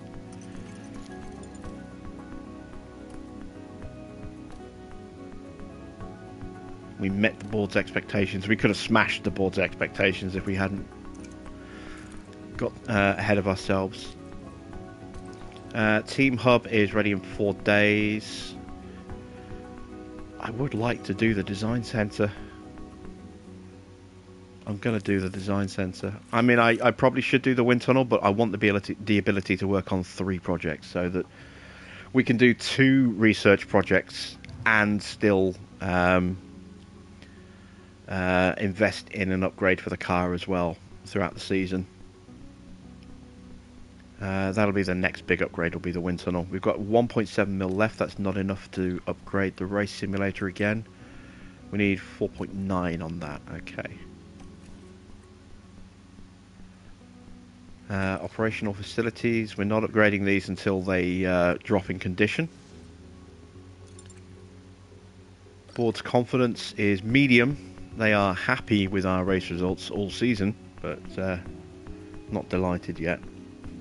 Who knows? Maybe we can change that at Barcelona. Maybe. We'll get some good weather.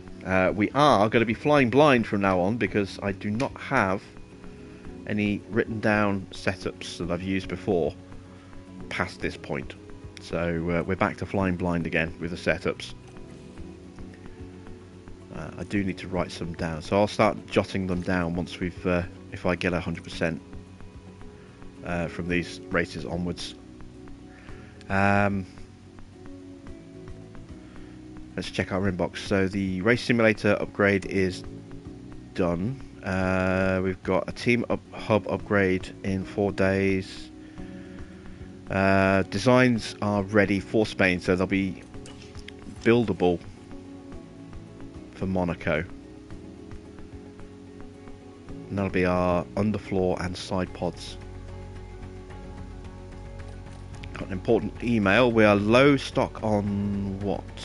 Underfloors. We've got a new one coming, so I'm not going to make a new one. Just gotta hope that we don't destroy one at Spain. I mean, Spain is one of those circuits where the curbs can damage the underfloor, so we might have to emergency manufacture one. Team hub is done.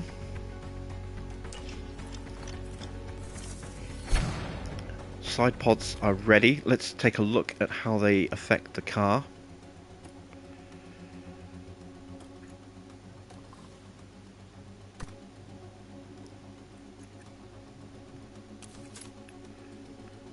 So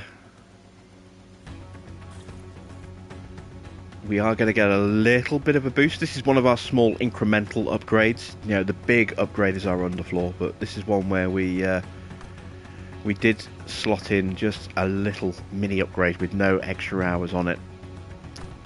It's only really going to improve our engine cooling,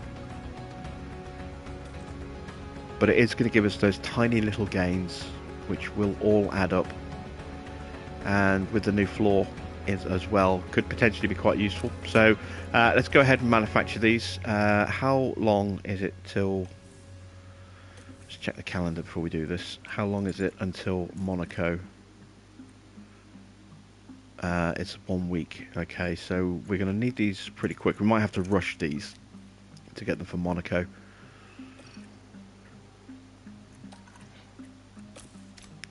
Manufacture. So the first one's not going to be ready for 8 days, so that is, yeah, not quick enough. Even getting 2 in is not going to be quick enough.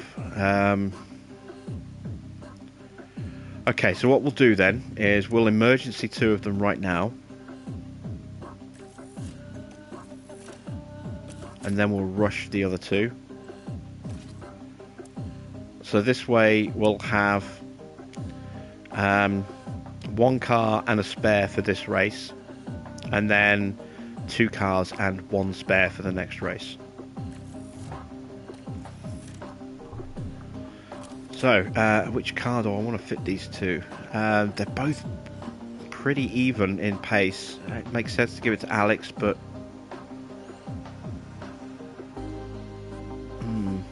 yeah, we'll give it to Alex. I mean, theoretically, side pods are pretty good. I'm going to gamble. I'm going to put it on both cars. Do I think the update improved the game now? Yes, very much so. You can't just, cheese it by massively overpowering upgrades against the computer anymore. You can't just massively push, the hard tyres and just, go way faster for longer than you should be able to. You can't just do the insanely fast one-stop strategy anymore, which is good. I mean, when you could just take a set of mediums and a set of hards, push them both to level 5 pushing, and go 20 seconds faster than a non-push 2-stop with mediums and softs. Yeah, game was broken. So in that respect, it's definitely been improved. You can't do that anymore. Do I think I'm going to get out of Q3? No, I do not. Q2. I don't think I'm going to get to Q2. Finish position, 2 cars in the top 15. Unless we get lucky with a safety car, I don't think that's going to happen, but it's a guarantee. We're certainly not going to get fastest lap. And once again, bizarrely, we are getting that qualifying streak. So that is still glitched.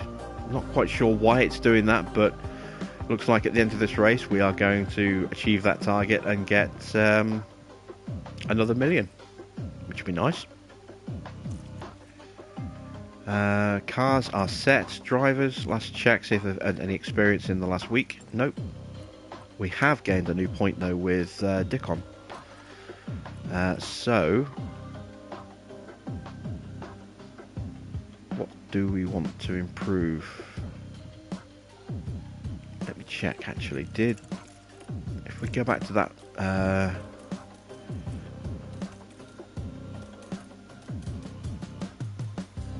that vote,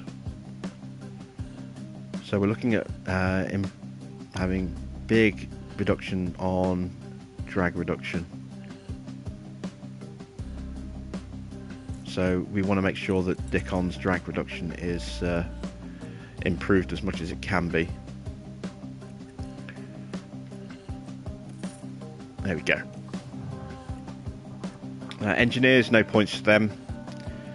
Pit crew have gone up another point as well. Good. Facilities, we haven't got the money to do anything with those.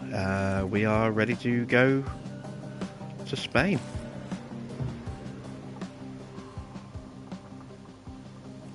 Formula One S01 has cranked you find up your the other heat over driver using his Barcelona. tyres more The to first Grand Prix held Gasly, here how was it, won by Nigel Mansell after a wheel-to-wheel battle with who's Ayrton good on his Senna. tyres. But who will Well, yeah, it follow in depends his on their smoothness footsteps rating this weekend? and whether or not you're pushing on pace or Long whether you're pushing on straights and tyres. medium-speed turns dominate here, but there's something else to watch out for at Barcelona. The air currents are strong and unpredictable, and they'll be giving aerodynamic components a real run for their money this weekend. We might still be early in the season, but that doesn't mean we can sit back and relax. Everything is up for grabs, and nothing is certain at this stage. There's nothing like a race weekend in Formula One. Yeah, the main thing on your tyre pace or your tyre life is your smoothness rating for your driver. So a driver like Piastri starts off with a very bad 48. Whereas someone like I'm trying to think who's a good example. Well, someone like Théo Pourchaire, his is in the 80s, so he's a lot softer, a lot smoother on his tyres, a lot easier on his tyres. So he won't burn through them very quickly compared to other drivers. Someone like Jack Doohan, another young driver, his is even worse. His is like 42. As a starting value for his smoothness rating, so you have to put a lot of points into improving his smoothness so he doesn't shred his tyres instantly. Right, I'm going to go with a 13.5 rear wing.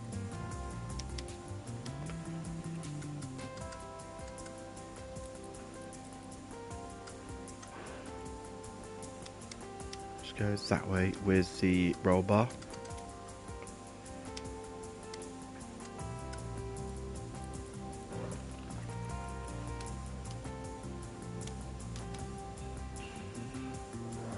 Okay. So for this first session, I'm going to flip it now because we don't have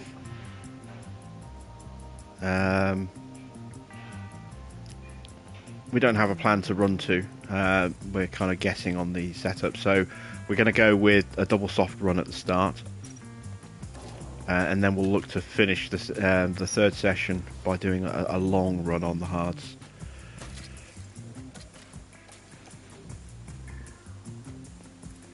Okay, so this car's set. On to Alex. Switch out the engine and the gearbox.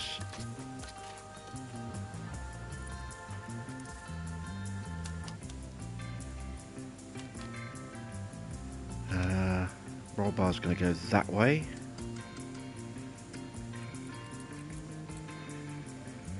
Okay, let's give that a start.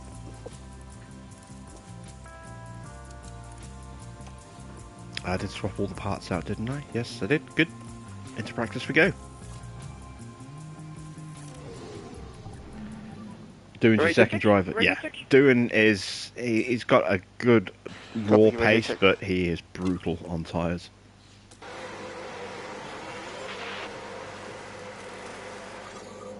He's definitely a driver you don't want as a starting driver. You want him as a reserve driver and just use him regularly, like most weekends, and just spend the first year just improving his smoothness rating so that when you do finally put him in the car, he doesn't eat his tyres just by looking at them.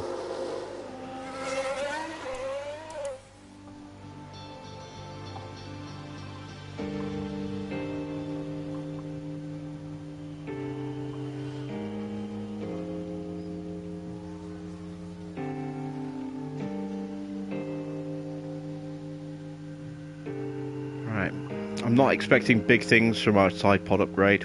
As you saw, the incremental gains that we were making were tiny, but they were subtle improvements. Just to be able to go a little bit faster, even if it's only 0.04 kilometers an hour, it all adds up here and there.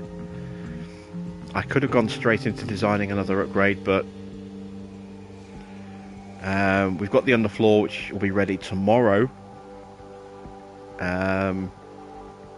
So we could potentially even go straight ahead and emergency manufacture a couple of floors. It will put us in debt to do that, because we've only got 800 grand. But it depends just how big an upgrade that's going to be for us. How is the balance, please? Car's very neutral.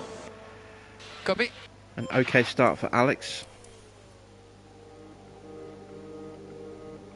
Let's see how we can do for Teo.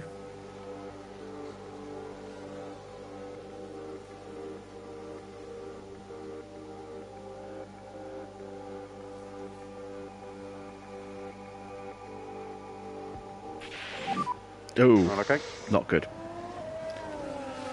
Okay, well, got a yellow flag on track.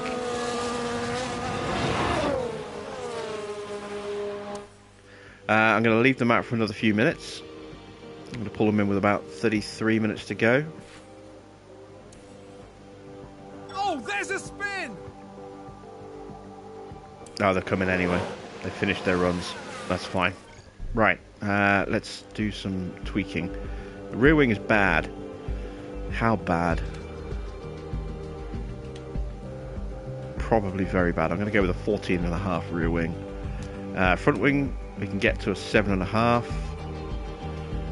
Let's pull that in a little bit. The toe is not good. Let's do that with the toe. The roll bar could be better. We'll go to a 7.3 roll bar.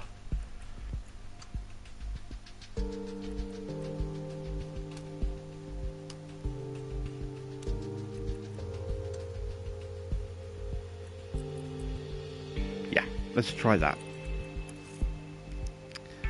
So fresh set of tyres.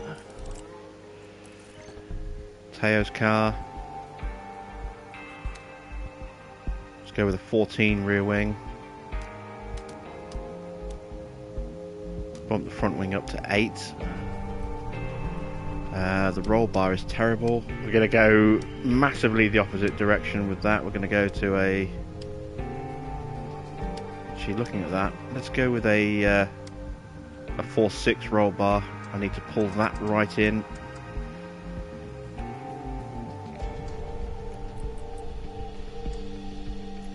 That isn't too bad, I don't think. That could be good. Front wing needs to change. Let's go with an 8.5 front wing. Pull that in a little bit more. Okay, that'll do.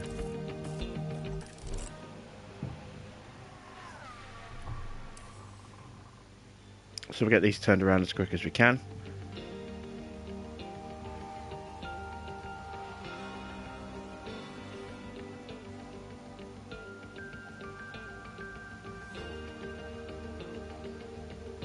And these runs should take them to around about the checkered flag.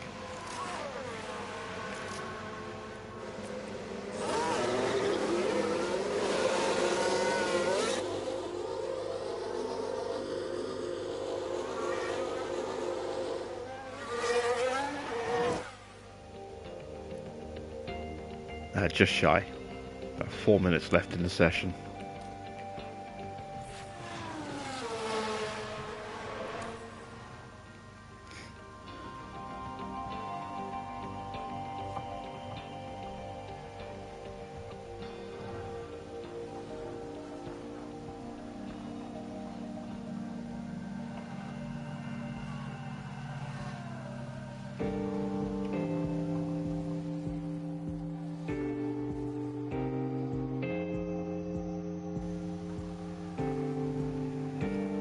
So who's playing while they're watching?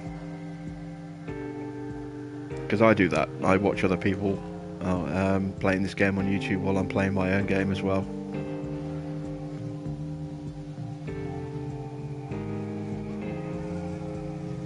Just to see how their race shakes out against mine.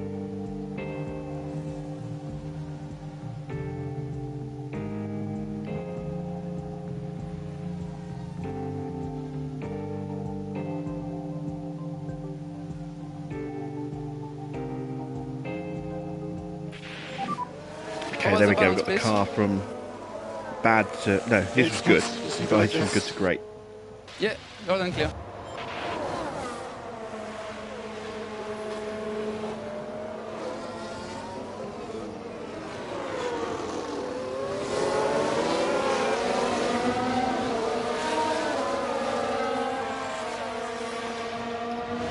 Now you're farming at work, are you? Yeah, you want to get into race management. Get that on your laptop ASAP.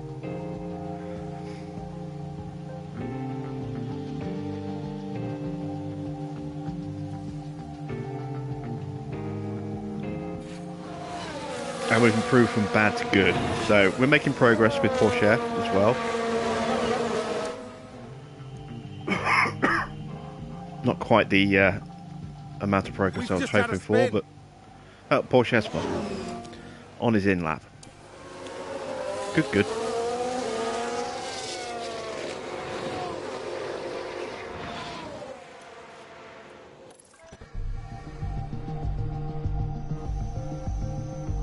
Right, let's take a look. What do we need to change? Front wing and traction. So the roll bar needs to go to there. Front wing needs to go to there. Rear wing is a little off. So that should hopefully do it for the rear wing as well. That could be everything we need. We'll make the change. And we'll run it in the start of the next session. Teo. Traction is very bad, so we do need to go further. I thought we did. We'll try a 7.3 with him. We'll go quite extreme. We'll pull that to there.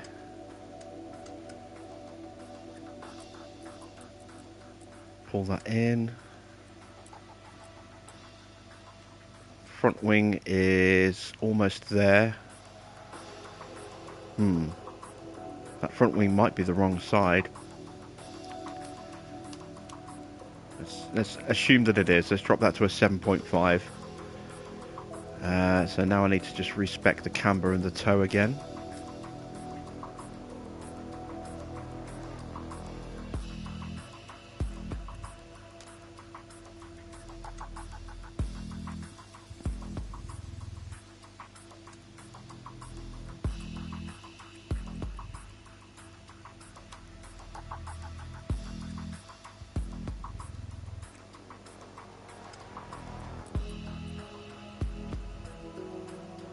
Okay, that's going very much the wrong way. Let's go back to what it was a second ago.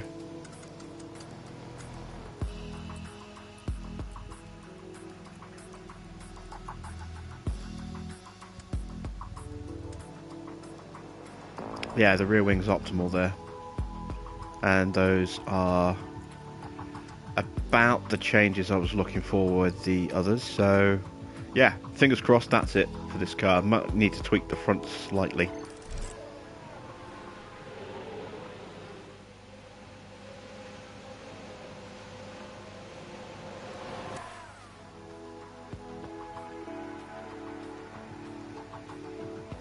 At Monaco, you did a two-stop strategy, got the fastest lap, and the places you lost, you got back. Fail 84, please. Fail 84. What team were you driving for? Or what cars were you running? And who were your drivers?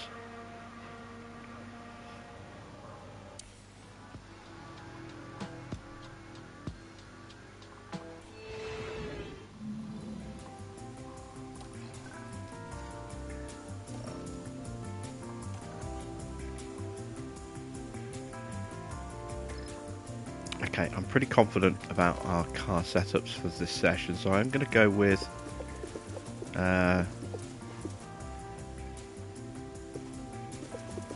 option of a very long run.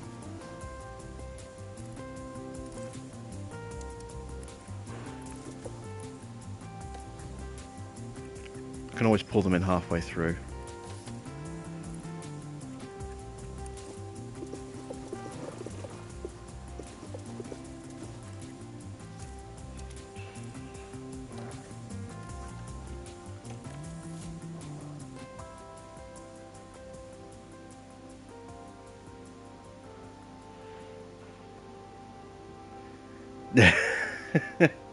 Liang Doyle Jack Boy. That's a great driver combo. The radio is good. You can hear me, yeah? Copy, radio check. Alpha Towery, Gas, Liang Doyle Jack Boy. That just makes me think Faulty Towers when I see Alpha Towery spelt that way.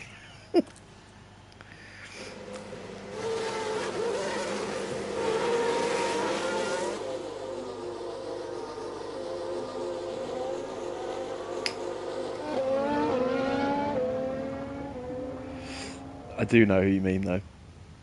Gasly and Jack Doohan.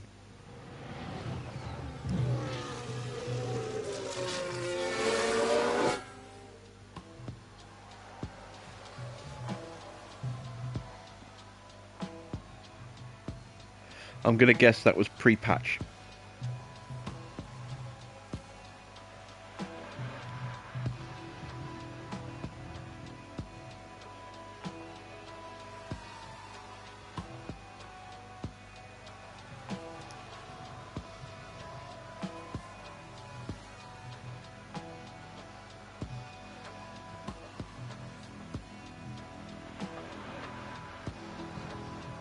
Anthony's going to sack Stroll and hire Piastri. Yeah, good decision.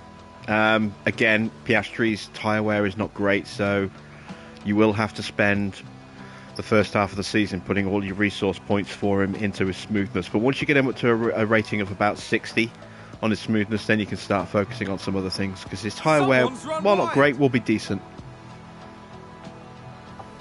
You'll still have to be a bit careful, but you can go into debt with driver contracts, and you can pick up Piastri for about 400k. So the only real expense will be the cost of breaking Stroll's contract. But his salary will be so much lower that you'll make that money back pretty quickly. I'm happy. There we go. We went to Okay, optimal with those changes to Albon. I had a feeling we would. Can we do the same with Teo's car?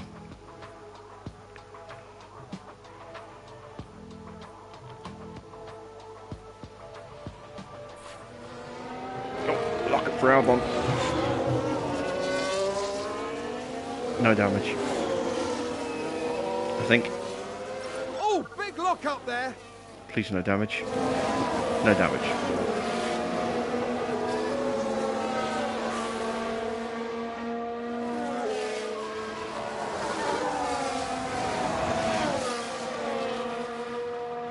Again, you can also go into debt with staff contracts as well. Oh! Porsche's been taken out. Oh my god, look at his car. It's on fire. What the hell happened to Teo? It's a collision. The Ferrari took him out. Watch this. There's Leclerc. Oh, his engine was already on fire. Or was that his gearbox?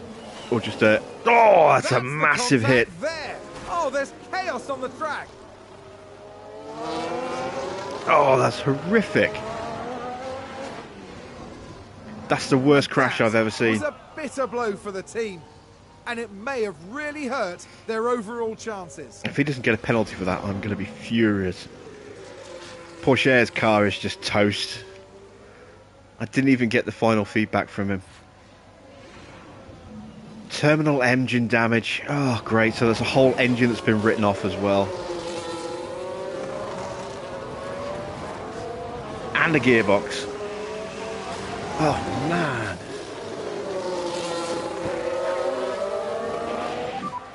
Yeah, P0.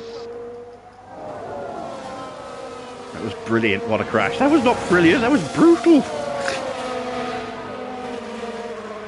I've just lost two of the two very precious power units. Luckily, they were both practice units, but man.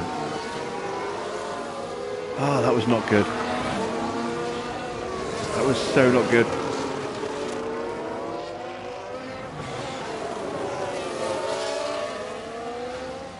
Okay, well, just going to leave Albon out for the rest of the session. I can't do anything with Porsche's car till we get back to the garage now. Stunning crash, that. It's going to be more than just a chassis. I'm going to have suspension damage. I'm going to have rear wing damage, front wing damage probably as well.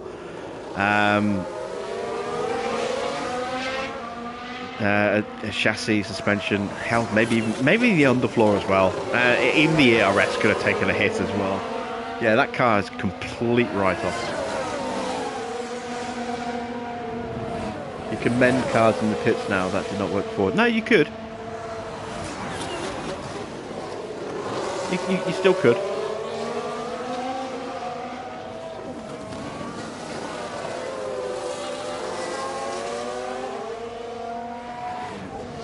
Or at least you could on console. I'm assuming you could on PC as well. But you could definitely do it on you know, swap out damaged parts and stuff, or you know, when you got back to the garage. You know, things like wings, you would have to manually change the front wing yourself, I think. But things like underfloors, which you can't change necessarily, would be automatically changed for you. It would just, you know, automatically replace it when you got back in the pits or between sessions. But there's a time and cost involved in swapping out parts. So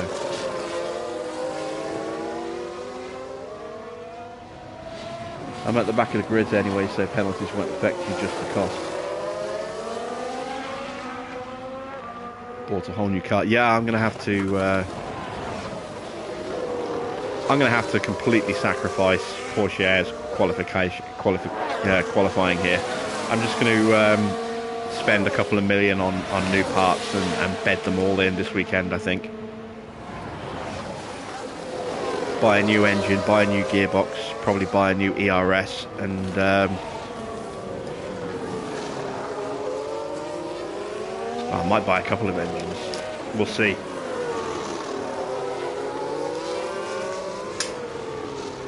But it's going to be a very expensive weekend. We're going to go into debt at the end of this weekend. That's pretty much a given. We had, what, 800,000 going into this weekend. So even with the cash on hand, we still don't have enough to buy one replacement engine.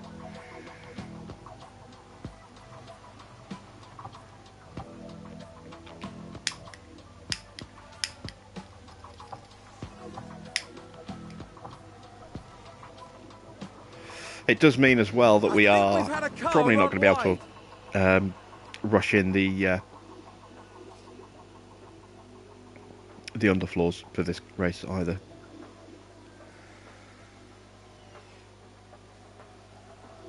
Which should theoretically be available for P3.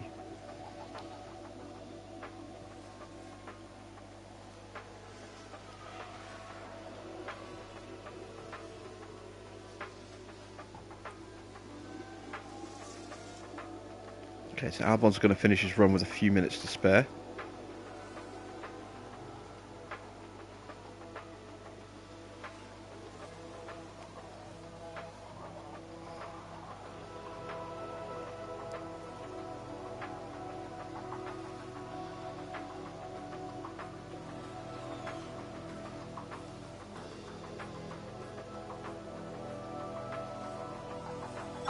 I still can't get over that crash for Porsche. That was brutal.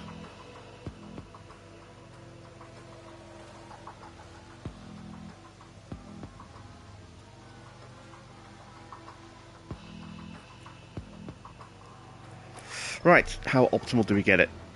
Almost perfect. Which way do I go with the front wing? Let's go that way. And hope that that's enough.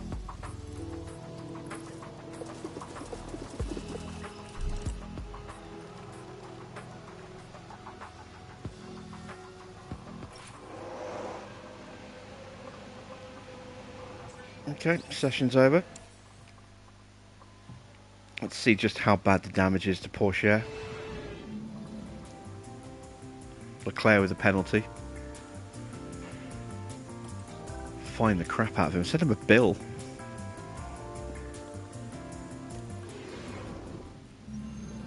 Thank you for joining us here today.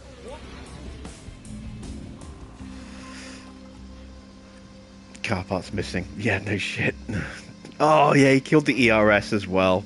Oh, man. Okay, so we lost the chassis. We didn't lose a front... No, we did lose a front wing because we had 6 to start. We damaged one earlier in the season. So, yeah, we lost a front wing. We lost a rear wing. We didn't lose the side pods.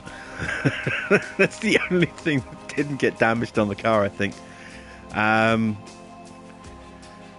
We didn't lose an underfloor. The new one is ready, and it will give us a boost.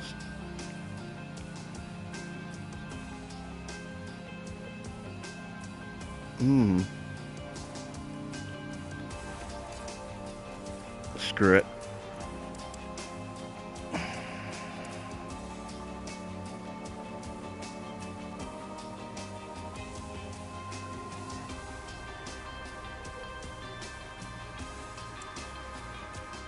I'm going to emergency manufacture just one, and I'm going to give that to Albon.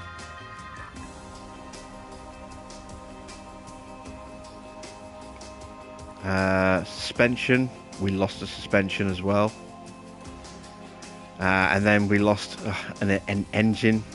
I need to buy a new engine. We lost an ERS unit, so I'm going to have to buy a new ERS unit. And we lost a gearbox. Okay, I can't do the gearbox thing this weekend because I can't. So I want to take all my penalties in one go. So we'll wait. We'll have to do it at Austria, I think. But yeah, we'll end up spending a lot of money at Austria. Run plan, 20 laps. I don't know how good his car setup is. Let's get a sneak peek. We got 4 bits of feedback, I think. It's not quite there.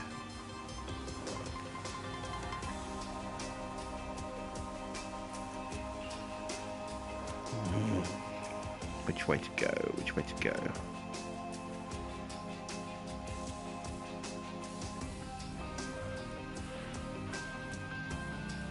I don't think that's going to be enough.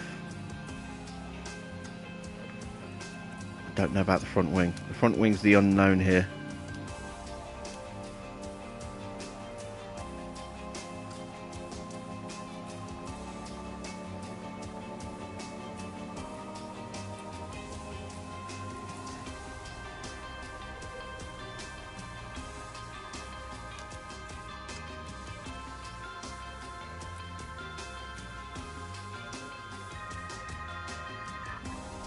Yeah, we'll go with that, and we'll see. Driving options are done. Put him on a set of mediums, and we're gonna have to run him the whole session. His track knowledge probably won't hit 100%.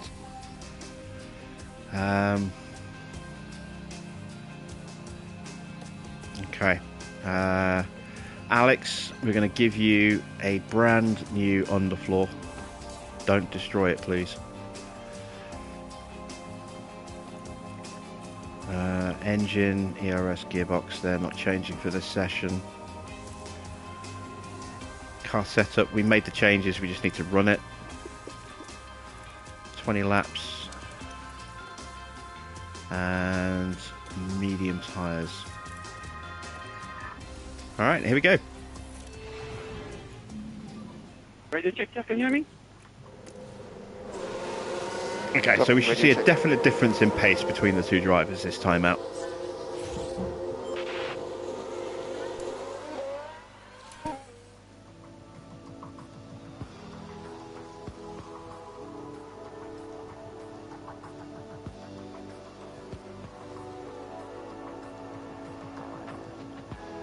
So there we go. I mean, the gap between the two drivers is normally less than a tenth. It's usually a couple of hundredths. And you can see it's 3/10 now. So that's how much that underfloor is worth to us, is about 3/10 of a second. That's huge.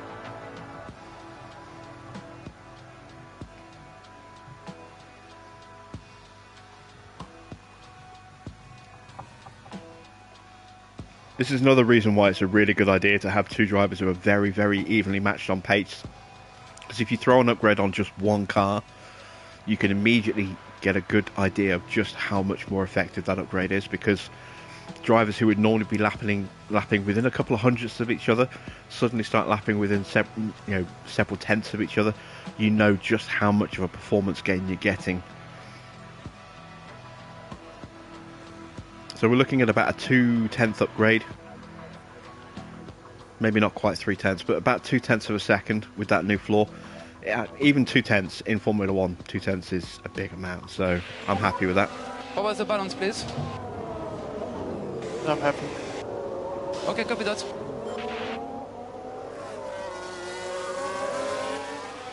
Okay, Albon is going to come in. He's at 97% on his track knowledge, so let's just make sure that that setup is perfect. Boom, there we go. So let's increase his run plan, because now we've got a new floor to learn. So let's put him out there for 35 laps. Actually, no, there's going to be 35. Yeah, we'll put him out there for 30 laps.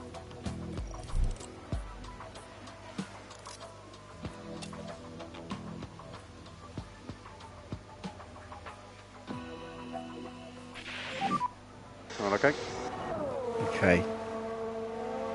We might still get him up to 100% on track knowledge. He's coming in. He's right at the end of his run. What is his track knowledge right now? 75% by the time he gets to the garage. Yeah, we might still get him up to 100% on track knowledge here. That's good.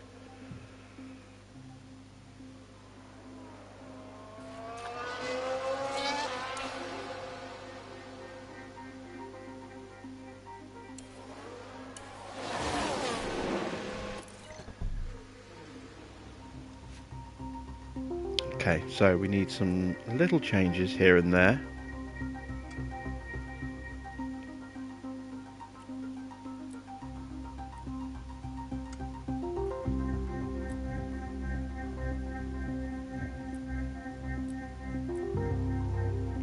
I hope that will do it.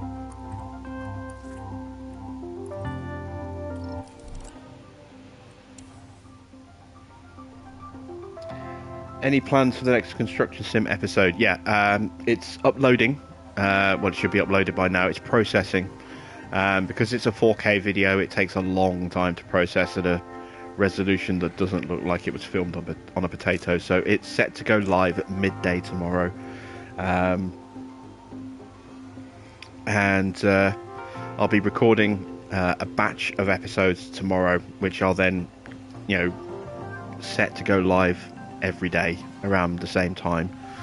So I'll try and upload a bunch of videos in sequence, so that I don't have to worry about that quite so much, and they'll all be able to basically go live at 4K. So next episode in about 11 hours, give or take, and then after that, hopefully about the same time every day.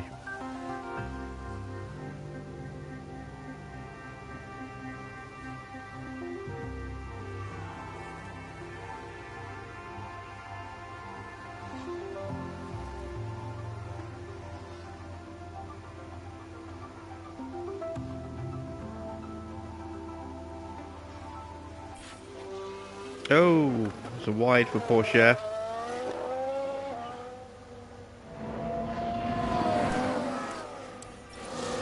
They've locked up and gone straight on.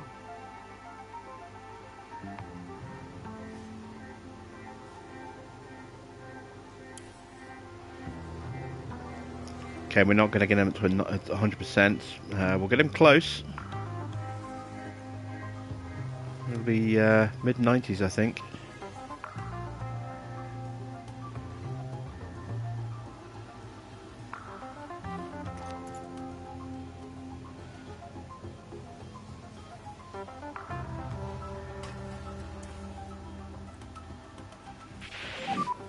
fail 84, please. Fail 84. We've got the feedback. Just. Car's only great.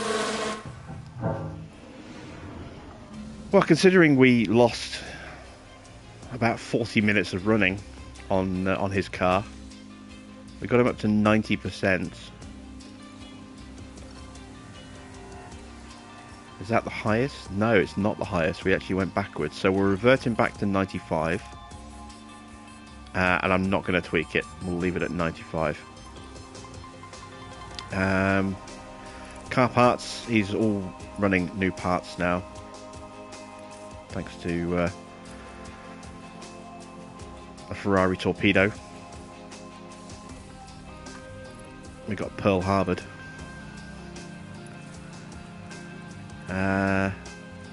Let's throw on a new engine for Alex. ERS module's fine, but definitely needs a new gearbox for the race.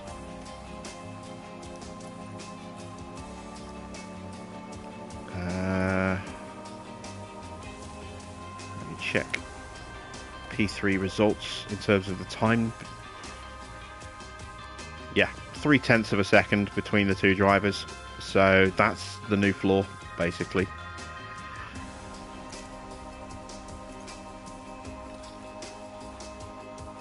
Car setup is not untested.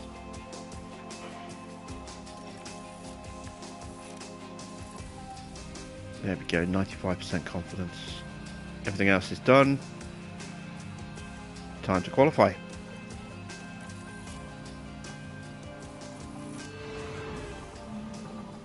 Radio check. You hear me okay?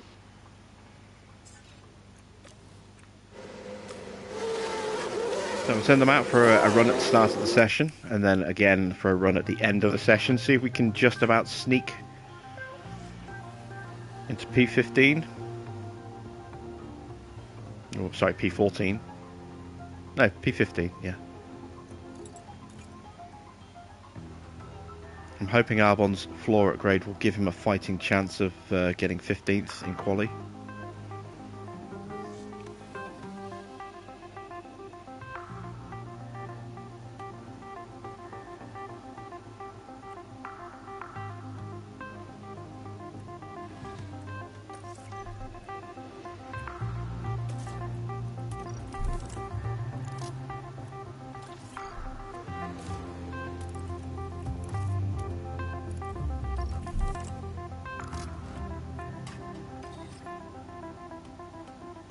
It's a big gap between the two of them, half a second. Is the floor worth more in race pace? That would make sense. If that really is how much of a gain and not just a bad lap for Porsche, then that's huge.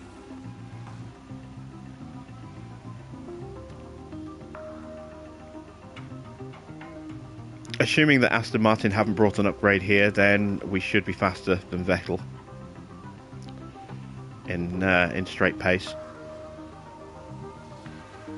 Whether or not we're going to stay faster than Mick Schumacher or not is another matter, but we'll hope.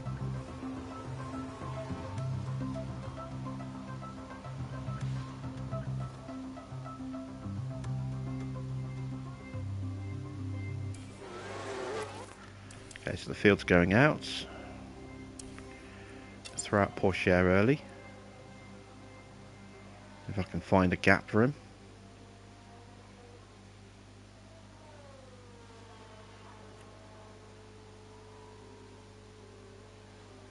There he goes.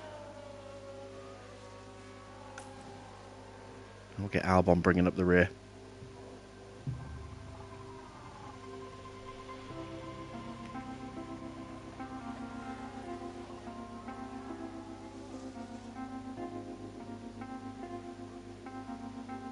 It looks like most people got a relatively clean run, at least the people around us. I think Tsunoda might get a little bit of a boost. Alonso is definitely going to improve.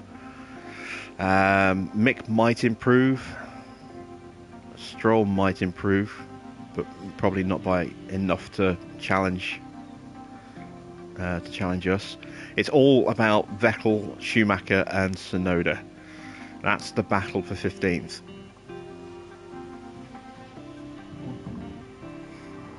So we need a good run through here.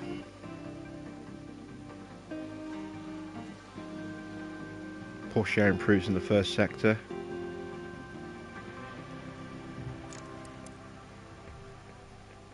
Sonoda's not improving. Mick is.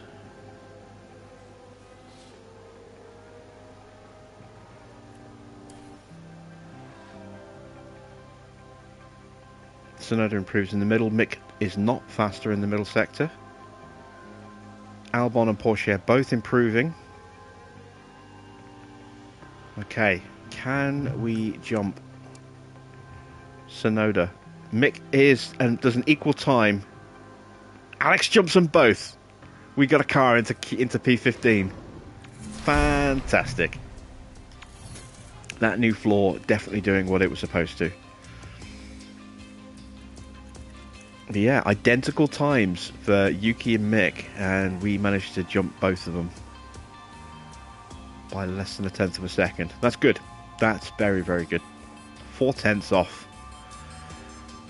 So, based on that evidence there, the new floor is worth half a second. That's a huge upgrade. Okay, I've only got one new set of tyres, so that's the best set. We'll take that set. We'll do a run at the start of the session to get a banker lap in, and then we'll use our new set just to see if we can maybe squeeze 14th. I don't think we will, but we'll give it a go.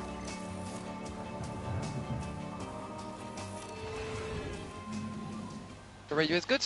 You can hear me, huh? Copy, radio check.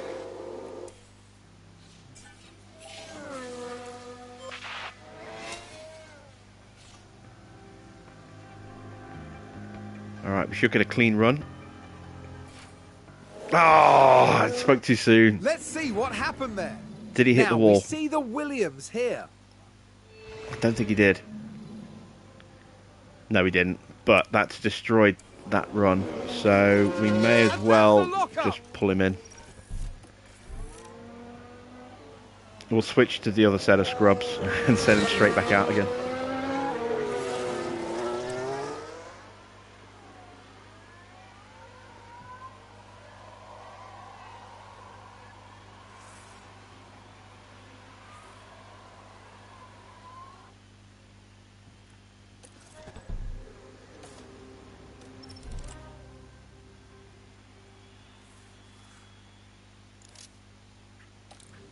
Okay, go, go, go, go, go.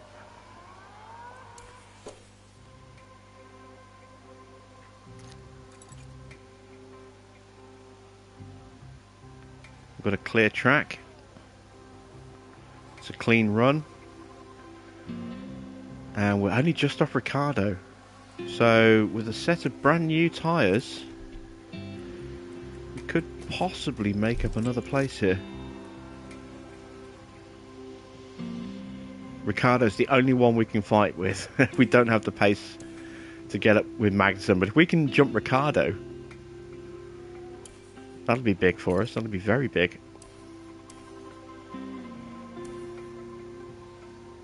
One, 2, 3, 4, 5, 6, 7, 8, 9, 10, 11, 12, 13,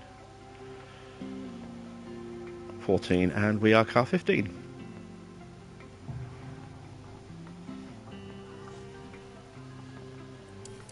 Okay, it's all on this lap as to whether or not we can jump Ricardo.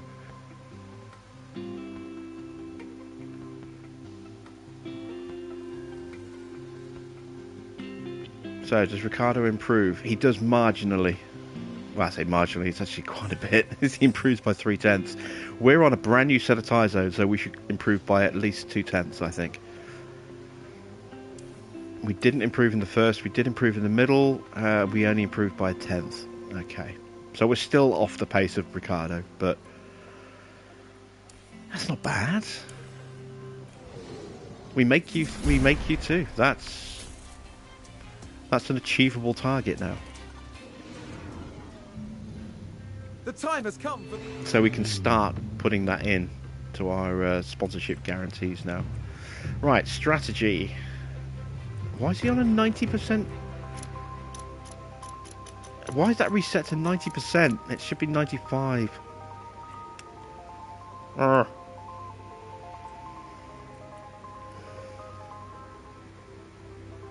annoyed now.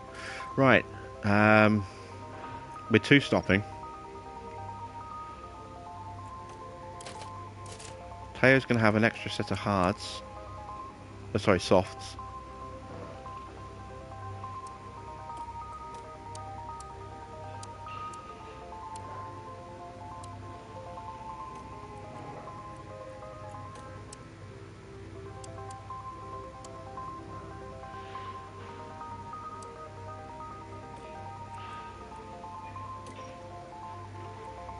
Okay, now let's take a look at a one stop.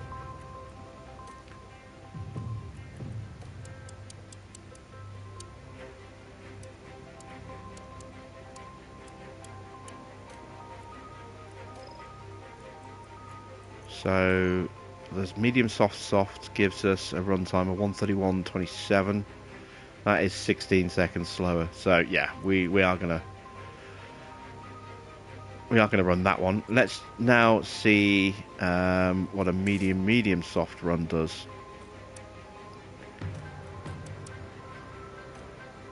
That's only a second slower, but we do have margin to push tyres if we need to. And given where we're going to be starting,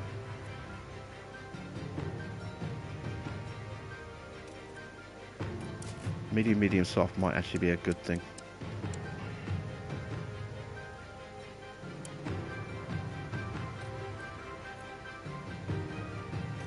Yeah, let's go medium soft.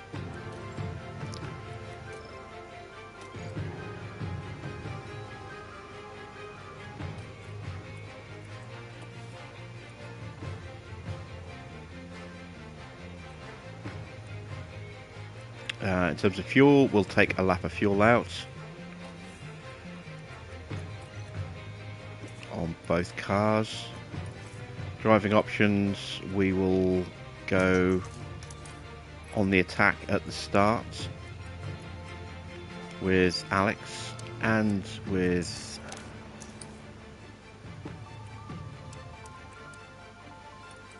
Teo. We'll go full attack actually with both drivers, because we've got that margin on tyres to be able to go for a really aggressive start before we calm things down again. The drivers have now taken position on the grid, and it's looking like a cloudy day. Here we have Alexander Albon. With their starting position in the back 10, they'll have their work cut out for them. And looking at the second Williams car, they'll be starting the race from the bottom half of the grid, so there's a fair bit of ground to make up. And we're just moments away now. Speaking of Alex Albon, it was confirmed today that he's going to try and race at Singapore. On the Formula One calendar. This good to see him recovering after his and it's lights out, and away complications we go. from surgery after the last race, where he went into respiratory arrest.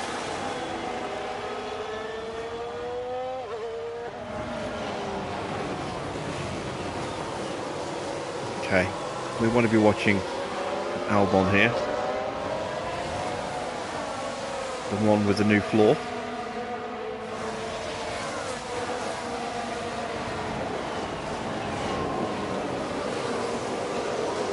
It's getting high up to dry around the outside, but that will now become the inside for turn 4. Is that enough to get him alongside Magnussen? It is, and now we've got the inside for the chicane. Very good job. Beautiful. Made a move. Okay, that's good, very good.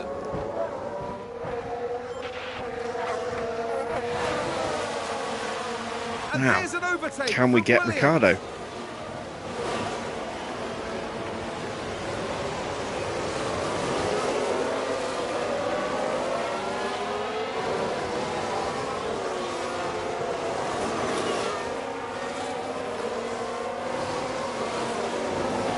try and gain a couple of positions at the start if we can with Albon before the DRS trains start kicking in.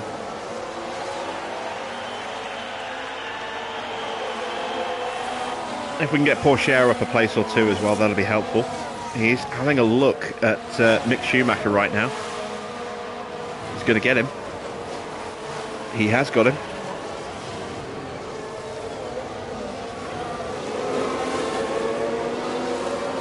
The Porsche up a place as well.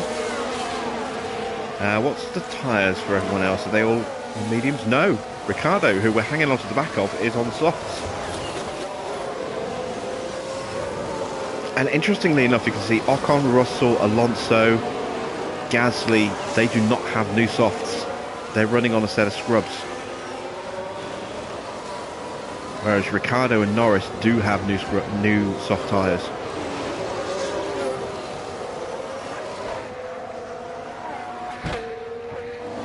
Porsche up to 16th now. Good job, Porsche. Nope, nope. Side by side with Tsunoda. He should get the position back again. And does.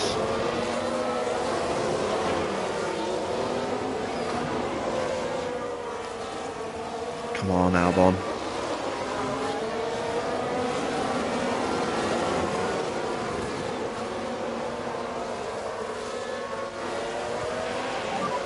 Stay firm on DRS.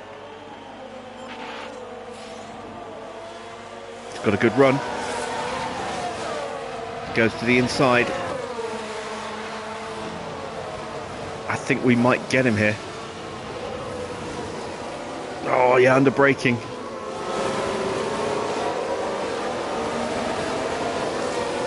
Got the inside, round turn 3. Beautiful stuff.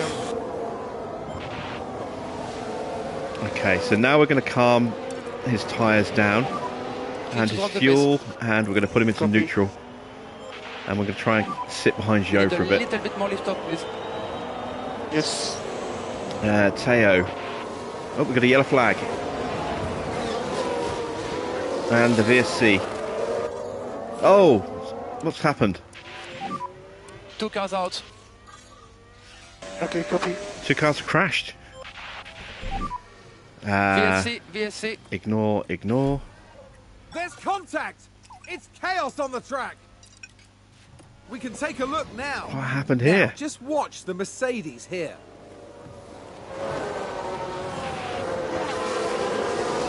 Oh, I There's the see. collision. And that's what caused It's everyone to caused just absolute stop. Carnage. Okay, so front wing damage for Bottas, and I think, was that That's Russell? going to be a big blow to the... Let's charge up the batteries while we're under the VSC. I'm going to push the fuel so that we don't drop back too Let's far. lift off, please. Yes, okay. Bottas and it's Hamilton, not Reduce Russell. lift and coast. So Bottas and Hamilton both pitting. They're going to come out at the back of the grid. Okay, charge on. Copy.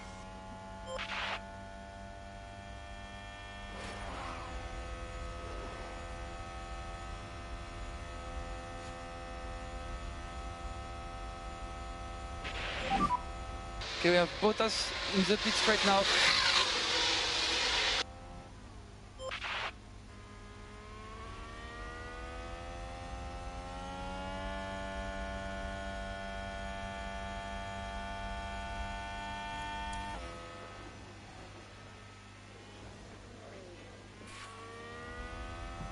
VSC is about to end.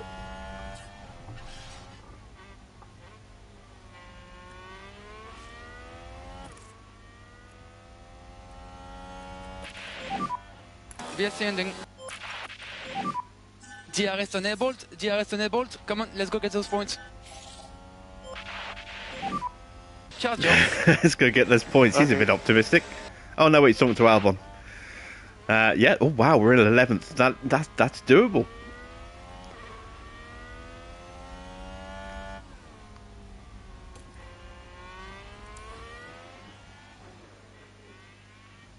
We've got DRS on Joe.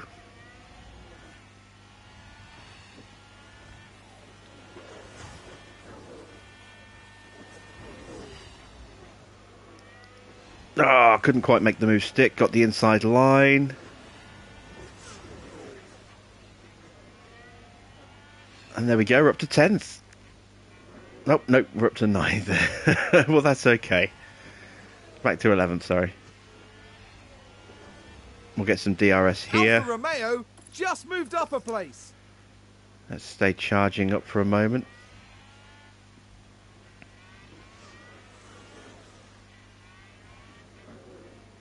I'm going to put Porsche back into harvest as well. He's already dropped off the back of Magnussen, so we may as well. Let's drop his fuel down as well. But Porsche is... That's a position gained for Alpha Tauri. about where we expect him to be. But Albon is definitely a couple of places higher, and we want to try and keep him in contention for points. Haas with an overtake there.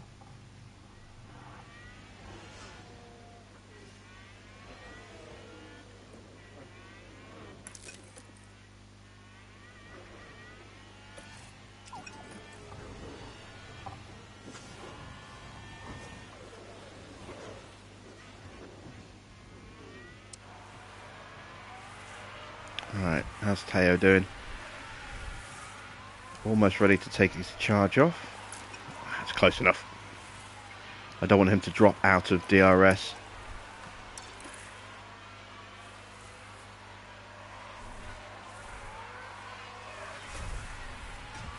Yeah, we stayed in just. Again, slow on the timer updating there. So we'll leave him in that little queue there.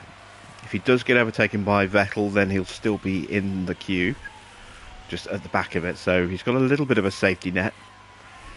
Albon fighting with Zhou. Ricciardo and Magnussen are in this fight as well, and Mick Schumacher now as well.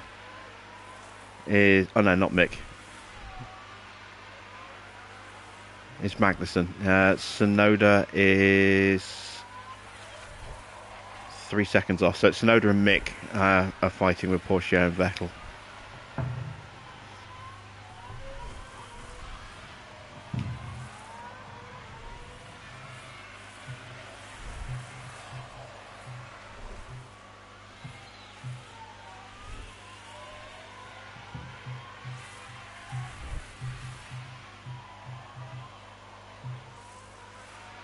So we should be good to hang on to 11th place, as long as we can stay in Zhou's wheel tracks, which shouldn't be a problem. And I think we might possibly get our first point this weekend. Depends how kind traffic is to us in the later stages of the race.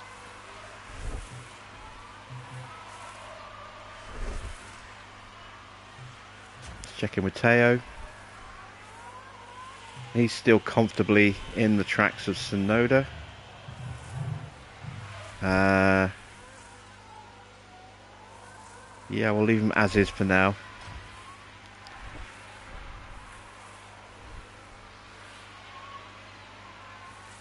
I haven't got the pace to pull away from Zhou, so there's no point trying to overtake him and pull away from him, because all I'm going to do is empty my battery and then potentially lose position when I'm recharging it.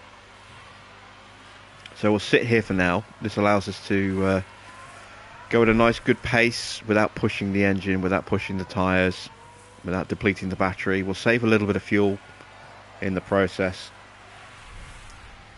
and then as we get towards the pit stop window, then we can start to push. We are halfway through the stint, nearly.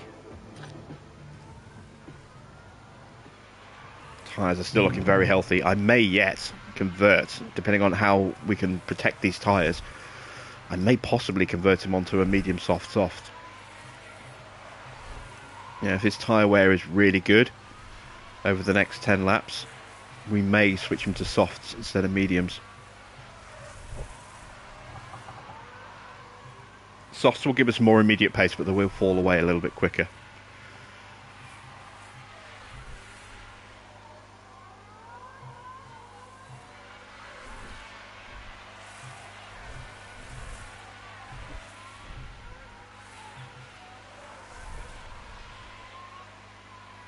I wonder if the AI is going to try and one-stop.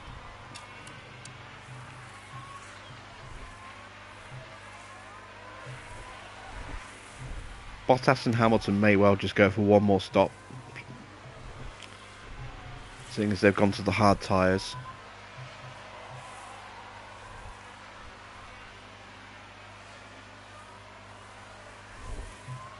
The soft runners are probably going to go hards and then mediums, I think.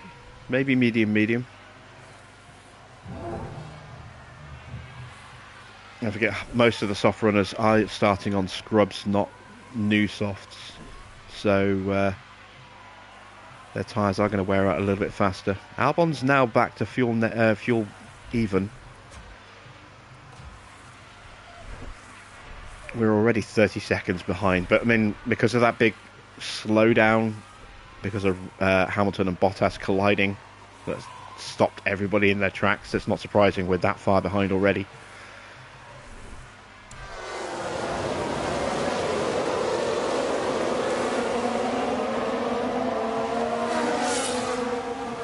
But Joe is definitely dropping back from Gasly, because Gasly is running at Russell's pace. Gasly, Norris, Alonso, Ocon, and then Russell in that train there. Porsche is looking at moving up. Let's give him a little helping hand. Let's see if we can get it up one extra place in the train. Can push through all corners. Porsche I am going to leave on a medium soft.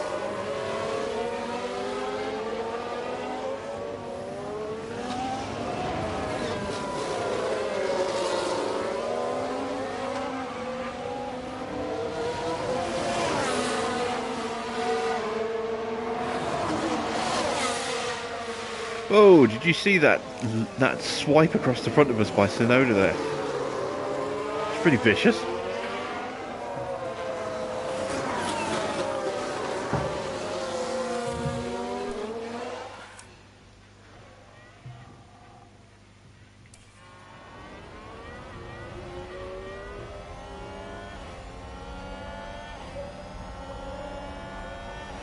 Alright, with the battery we've got the run on Tsunoda.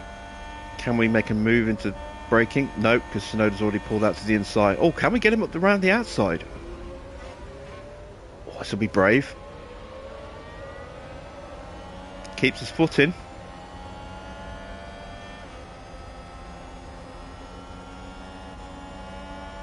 Maybe dive to the inside. Nope. Just a bit on the vicious side. Yeah, it was a very aggressive defensive move, that.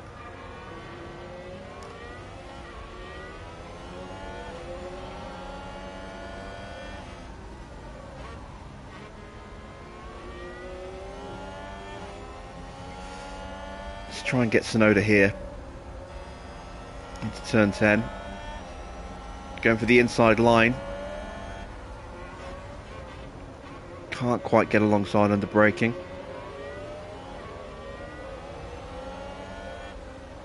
Almost out of battery. Oh, is that Mick running wide there?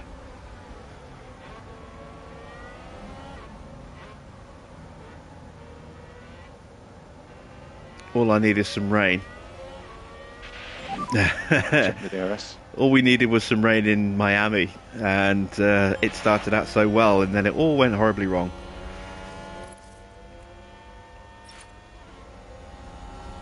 Okay, so Tsunoda's got past Schumacher. We're going to have to start harvesting the battery, so we'll leave him like this and hope that he can stay with him while he charges. Oh, he's on neutral. There we go, let's go harvest. So it's telling us we're a second behind, but we're not.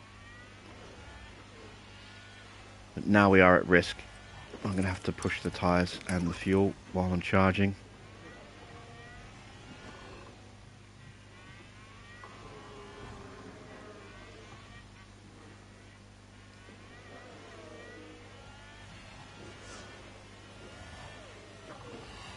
bike's is fuel positive now, which is good.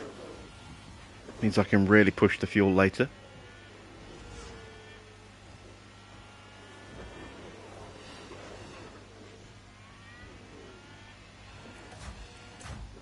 Yeah, again, the Delta lying to us there. We were 0.4 closer than it was saying we were. We lost the DRS though through that section. Bottas has caught us. Actually, this could be good with Bottas coming through. Looks like that was a position gained for Alfa Romeo. What's the yellow flag? Someone spun Stroll out. having a spin. Oh no! No, no, no, no, no. Ah, he's got a puncture. Can he keep going? It's a crash. Can he keep going? Here's the replay. Now we see the Williams here. They've lost control, and there's That's the a puncture crash. on a broken front wing. And probably some other And the damage team as well. has such- He can go. That's not even a safety car. Okay, so I've got a pit. Minor suspension, minor chassis damage. I can't fix either of those in the race. Fantastic. Keep pushing. Keep pushing.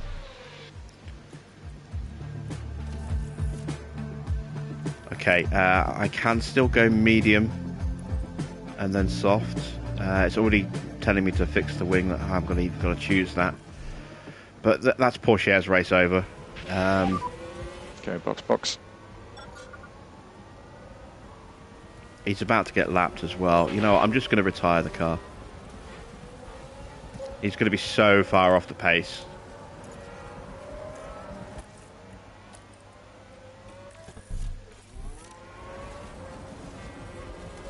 We're just going to retire the car.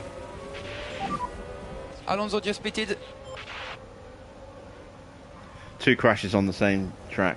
Well, technically only Yeah, one P0, crash. P0. He was taken out. You know, he was completely innocent in the first one, but yeah, not great. It's a shame we didn't get a safety car though. That would have really helped out Albon. I would have dived straight in and replaced his tyres onto another set of mediums. And coming a few laps early, pitting under the safety car.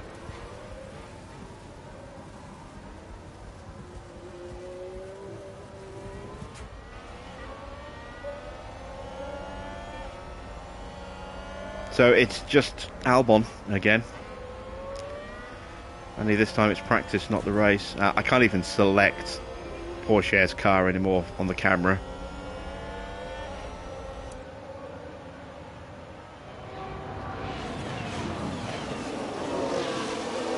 I'm assuming he's still running very slowly. I mean, you see how slow the field's moving through the chicane.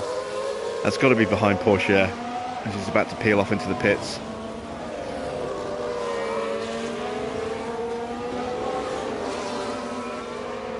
Yeah, they suddenly lunge forward a bit. That's actually closed the field up a little bit. Porsche's retirement has kind of helped us out.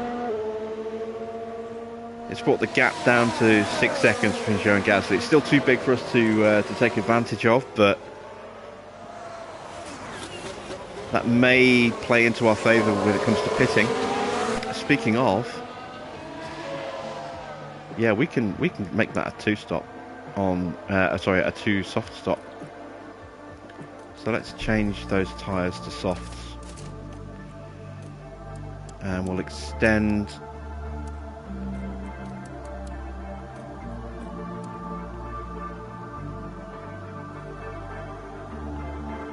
Why is that? Oh, I've only got one new set of softs. Ah, of course. Okay, well in that case, we'll stick with the strategy as it was then. I forgot I don't have a second set of new softs because we used it in Q3. Sorry, Q2.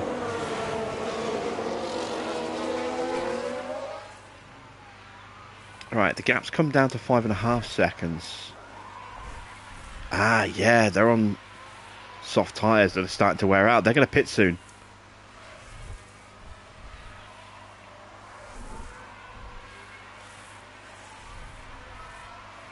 So that's really helped us, actually, that delay. Into the pit window.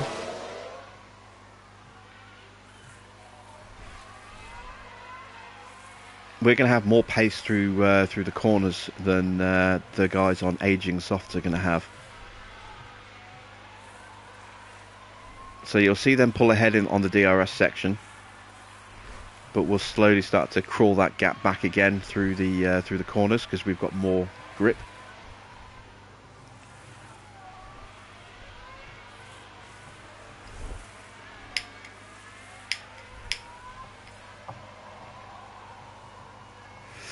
And there we go, they're all in the pits already.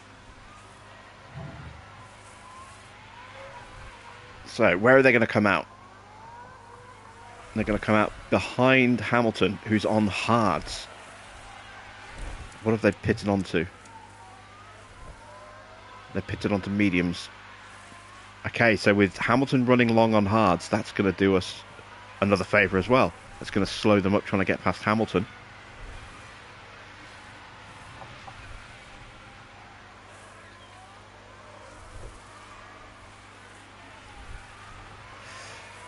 We don't have a gap big enough to pit ahead of them yet, and they will close that gap down because they're on fresher tyres, but they will reach a point where they kind of get stuck, I think. They're currently stuck in a queue behind Mick Schumacher, Tsunoda, Hamilton, Alonso. Actually, no, they're behind Vettel. So they're stuck behind Sebastian Vettel right now, who's doing us a big favour by holding them up. Verstappen into the pits. Sainz into the pits.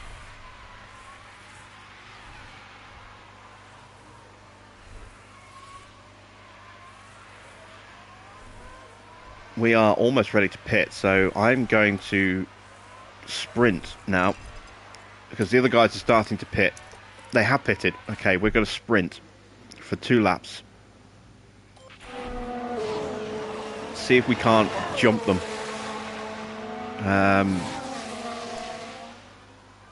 In the pit stops.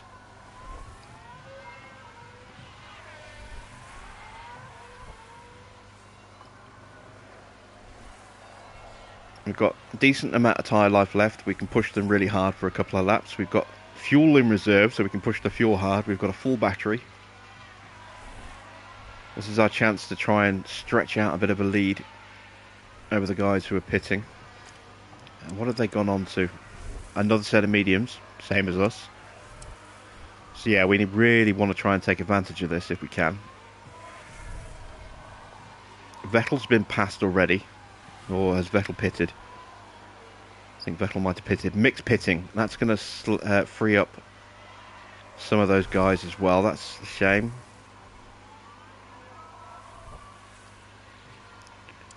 What's the gap back to Gasly? It's 15 seconds. It's not enough. But we are 22 seconds ahead of Zhou. We're doing 124s. See what we do on this lap.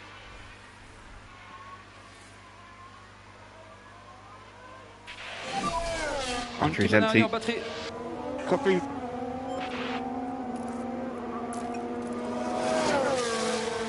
So we did another 124.5. What does Zhou do? Zhou's going through the chicane right now. Probably going to pit this lap.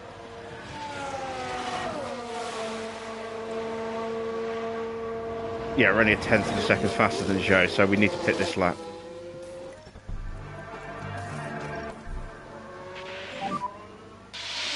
Box. So this is our chance to get out ahead of Zhou. Don't think we've got enough of a gap to get ahead of Ocon. No, we don't. We're only 15 seconds ahead of him. But we are just on the margin of getting out ahead of Zhou.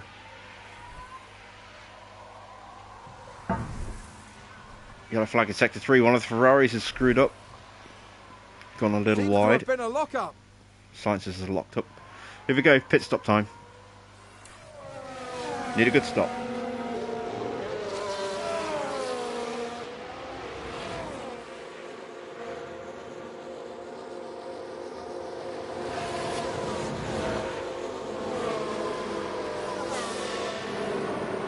Nice clean stop, please, boys. 2.8. That's okay. I would have liked a little bit faster.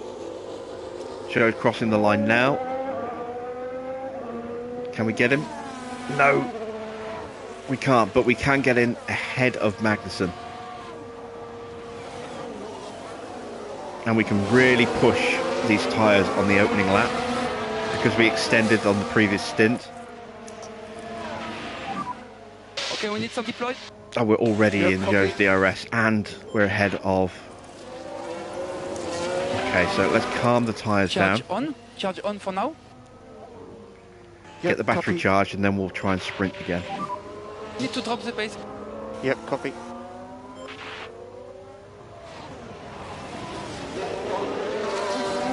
Yellow flag in sector 2. I think that was I think there's been a Schumacher. lock-up. Yep, Schumacher had a lock-up.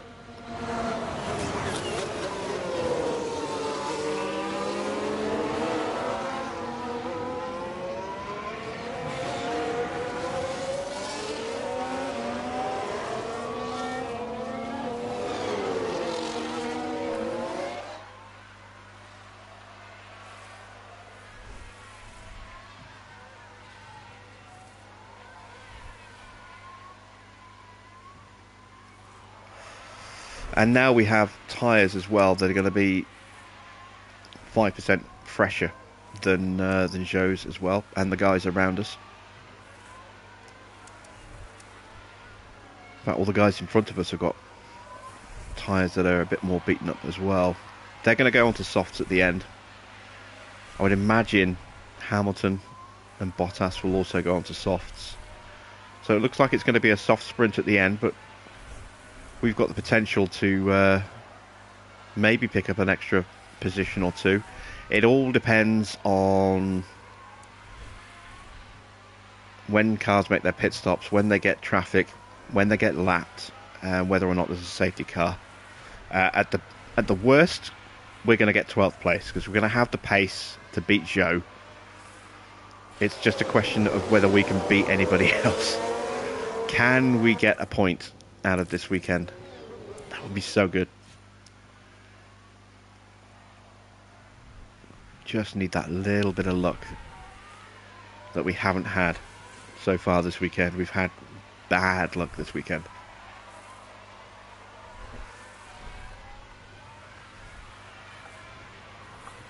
Magnussen's getting close as well.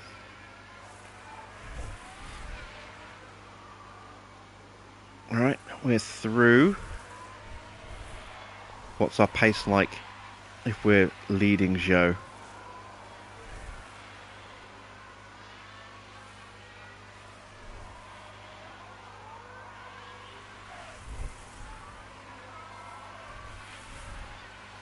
Probably not And good a new enough. position, just gained by Williams.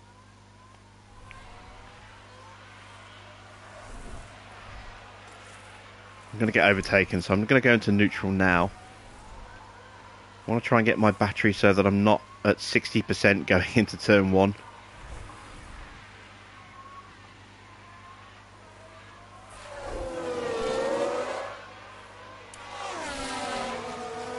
A position gained for Alfa Romeo.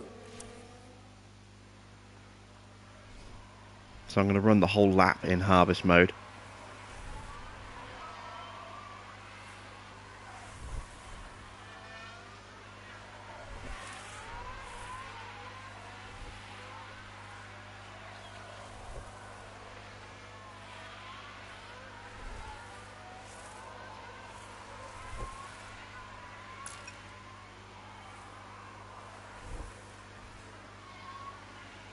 There we go.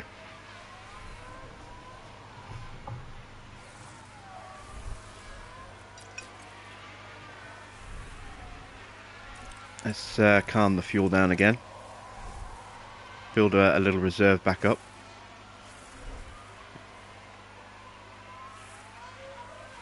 Actually, no. Let's not do that because Verstappen is only a couple of corners behind us, so he's going to get us at some point before this race is over. So we can afford to dip our fuel into the negative.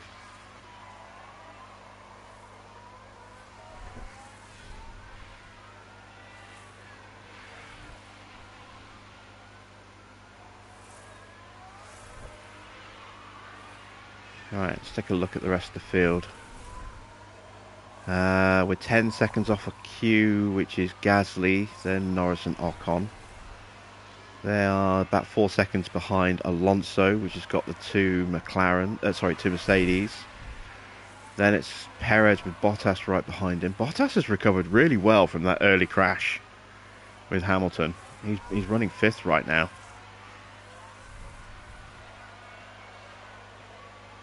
Best of the rest.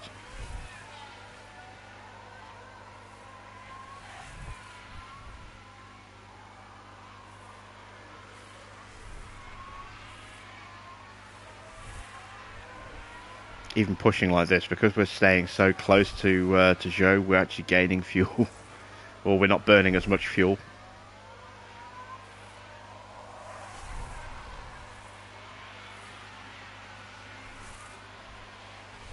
So we can afford to just stay on that fuel mode for the rest of the race now.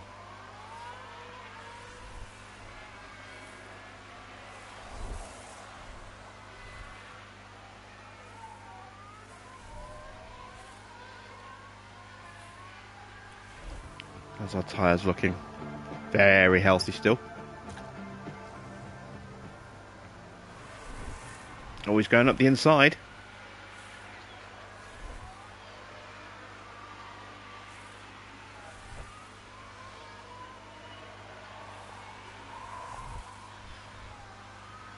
Definitely harassing Zhou into Alfa Romeo just moved up a place. working his tyres hard.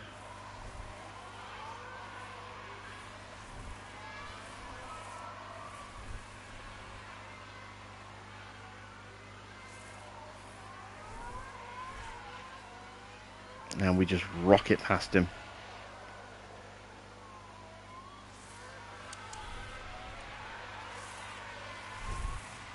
Right, how quickly can he close that half a second gap before the DRS? This will be an interesting test of our pace. Yeah, he is closing us down before we even reach the DRS zone. So we don't have the same pace. We don't have enough pace to challenge Zhou in a straight fight yet. Sounds like someone's locked up. Oh, Verstappen's had a wobble.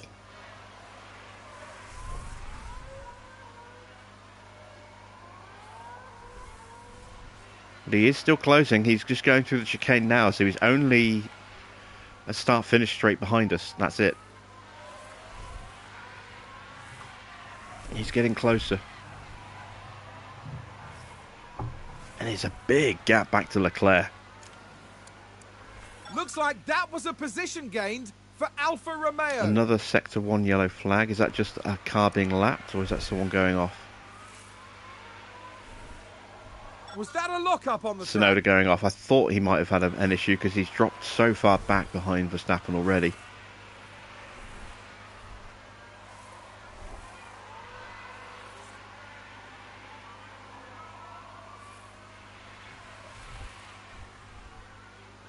So this is where things could get good, because with the tyre margins that we're going to have, assuming that Verstappen pits around the same time as us and is going to be around the same position as us on the track, we could piggyback Verstappen all the way up to the cars in front of us. So if we're going to get a safety car, we need the safety car now before we get lapped. Or we need it after Verstappen has lapped other cars, and they are quite a way ahead of us.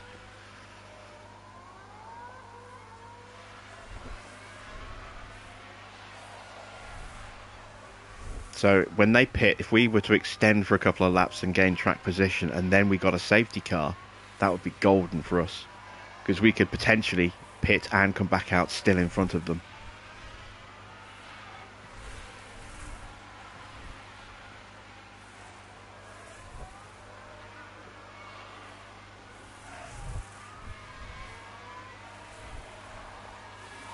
Okay, Ricardo's been lapped. How long till we make our pit stop? 9 laps. 10 if we extend, which we might well do.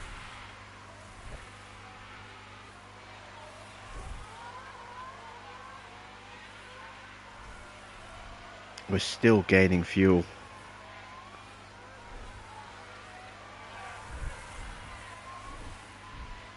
Magnussen is threatening to get close. We should probably try and get past, pull away a little bit if we can, especially with Verstappen lurking. Not want Magnussen to get involved in this fight and join the back of the train.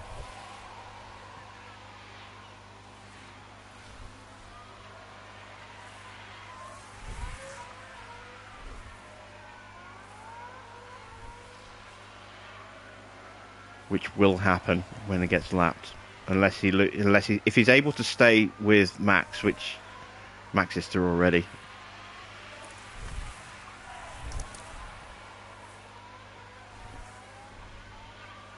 Don't want to have to lose position to Max on the main straight. That would be the worst possible place to lose position. Ah, damn it. Okay, well, actually, that's not too bad. That's not too bad. We got him. He got us at the beginning of the straight. We still got the DRS. We could have lost a lot more time there. Zhou's now been overtaken. We need to get past Zhou.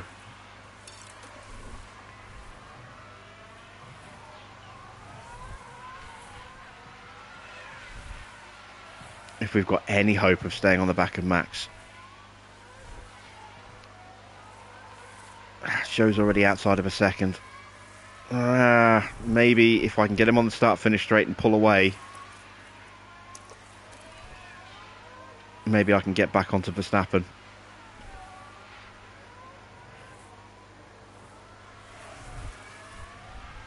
Maybe. And a new position, just gained by Full Williams. push on the tyres.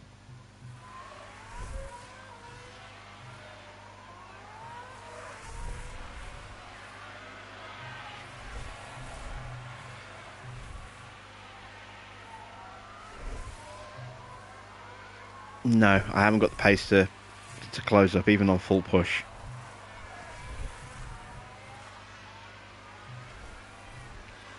Couldn't quite break the DRS to Zhou either. We're just about matching pace, I think, with Verstappen, but yeah, we're only a tenth slower than him, but we just don't have enough track position. Maybe if we get lucky. If Verstappen has a little wobble.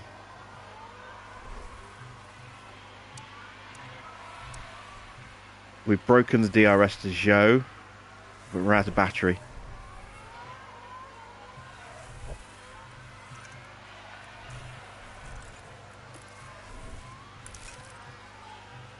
So there goes any chance we had of staying with Max, and Zhou is now catching us. So let's calm everything back down again. We've pulled out a gap to Magnussen, which was important.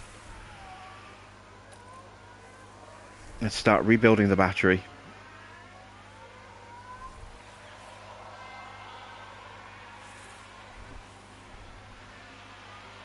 And maybe,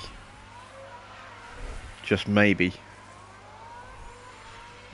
we can get a lucky safety car, you know, around the time that everyone pits.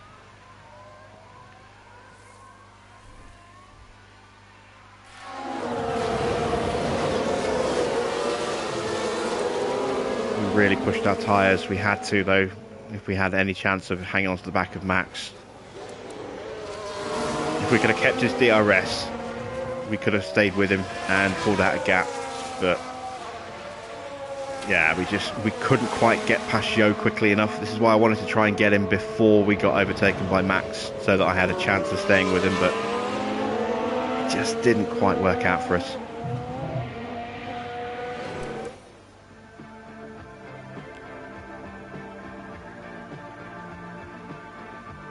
Okay, everyone's starting to pit, so if we're going to get a safety car, we need it now.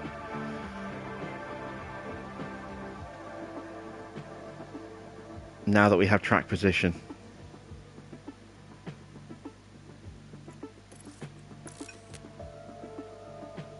Don't want to lose the DRS to Zhou.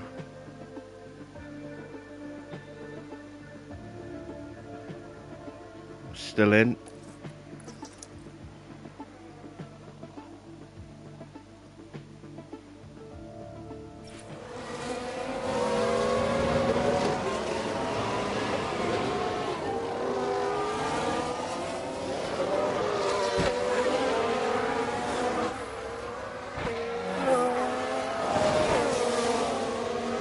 The interval timing always gets screwed up when someone in front of you pits like this.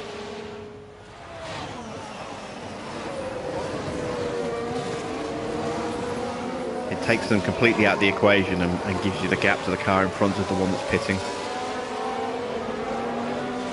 For the whole field.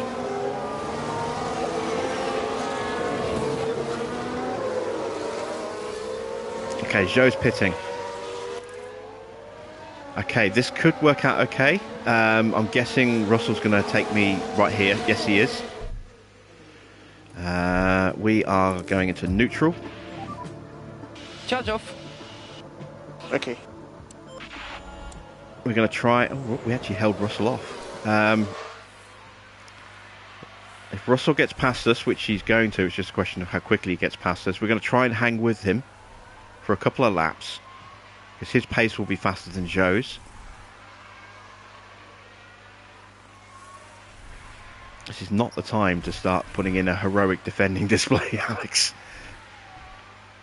There we go. So Russell's through. So if we stay with Russell and stay in this little train It's here, a race position gained for Mercedes. we can pull out... Oh, God, we're losing time to him already. Why didn't we get DRS? We were in the window. What the hell? Alright, I need Bottas to get through quickly. There he does.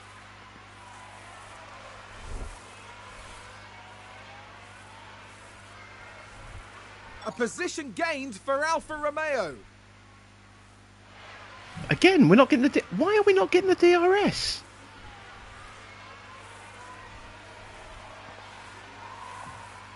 Oh, this is not working out well at all. Oh, god damn. Okay. That luck that we were hoping for is gone again. Keep pushing. So I'm going to have to pit now. Yep, copy.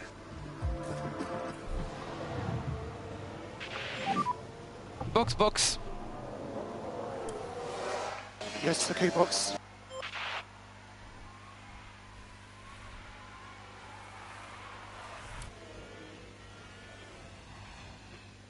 So I think we might actually lose time to Zhou here. We might even lose time to Magnussen.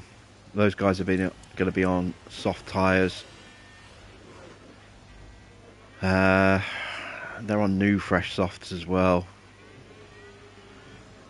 There goes Sainz lapping us.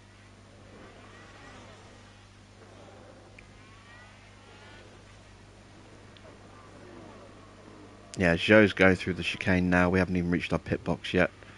We're going to lose out to Zhou. We're going to lose out to probably Magnussen as well. Yeah, can we beat Ricciardo at least? We got Sainz coming up right behind us. We've got the pace to stay ahead of Sainz for now.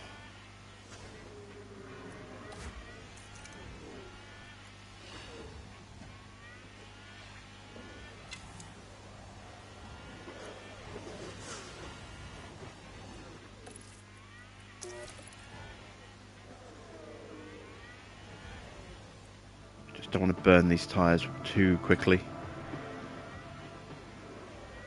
There goes Sainz. Alright, so maybe if we can stick with Sainz... Oh god, he's gone already, look. Because he had DRS on us. Come on, just give us a break. We were sitting pretty for 12th place and we're now 6 seconds behind Zhou. He's going to lose a bit of time when Sainz catches him, but...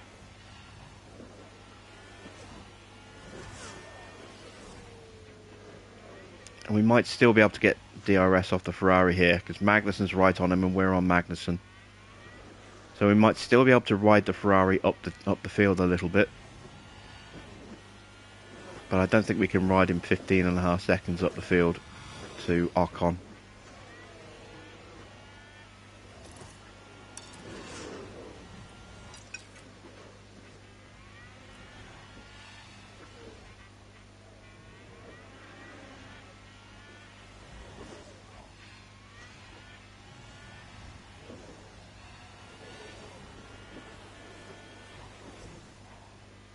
And we can't even ride him up there anymore. Magnussen couldn't keep pace with him.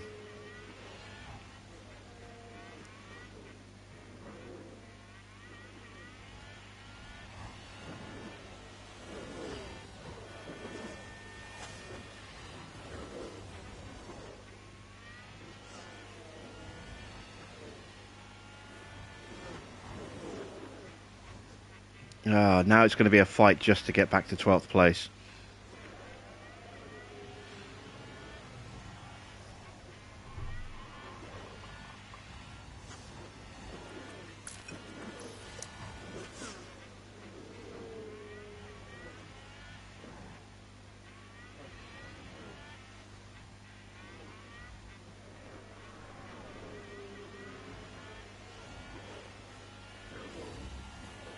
Who's that in front? That's one of the Astons. Is that Zhou? It is. Okay, Zhou's lost a huge amount of time to the Ferrari. That's excellent news.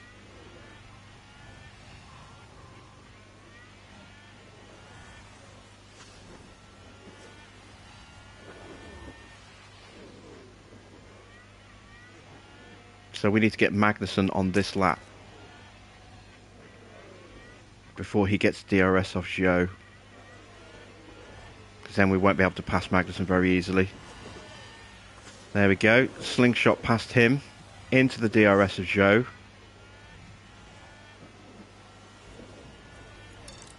And there's an overtake from Up Williams. the tyres a little bit.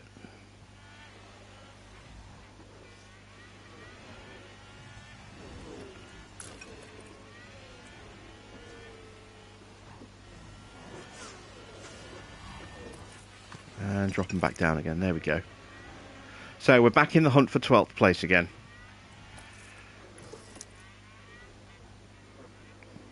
So now we just need to recharge, wait for our moment, and then try and sprint away from Zhou and on the last couple of laps. Or we could take him now.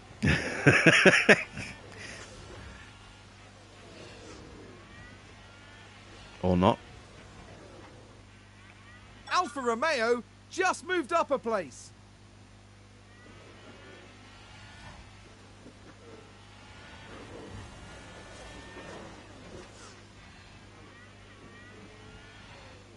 How much of our tyres did we eat up? Oh, yeah, fair bit.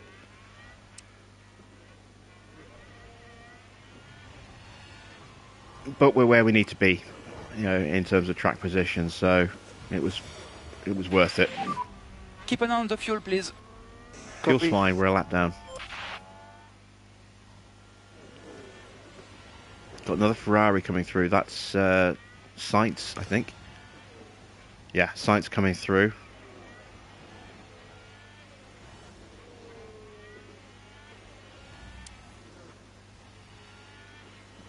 There it is, just at the back of the straight.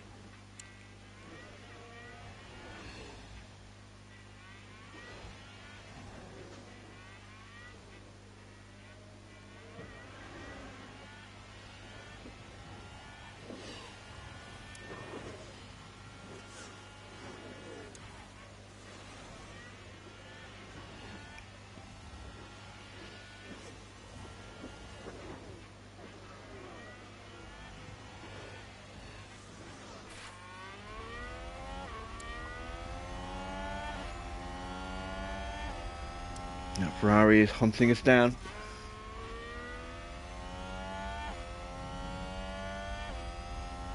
Given how close Magnussen is, we're probably going to have to pull over at exactly the same point as Magnussen.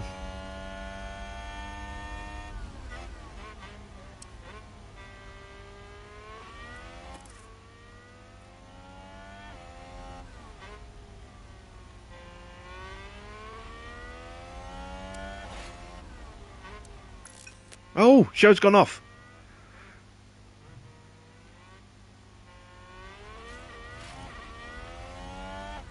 Looks like there's been a lockup. Oh, that's a disaster for us because we didn't get DRS. Magnussen's going to. The Ferrari did get DRS. Coming down. So we're not going to be able to follow that. Looks like we're just about going to be hold off Magnussen. Okay. And Joe is charging back on us already.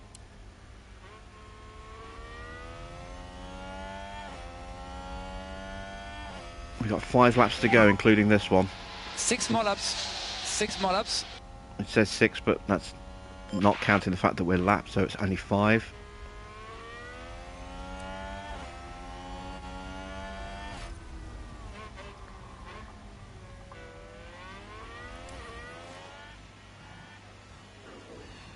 So now we're back exactly where we were,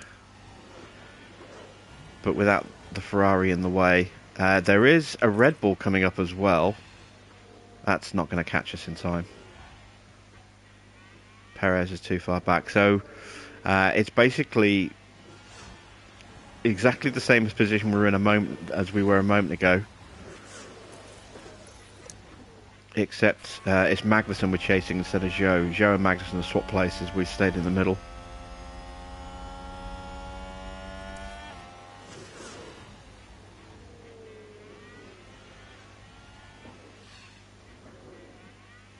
Yellow flag in sector 1. Seems to have been a lockup. Stroll's gone for a stroll.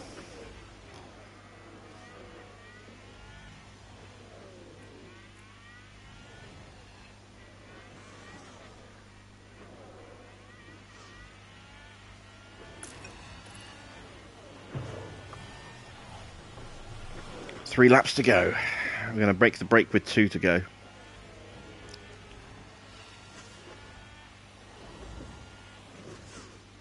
We've got no traffic in front that's going to threaten us. We've got no traffic behind that's going to threaten us. It's just going to come down to the last 2 laps.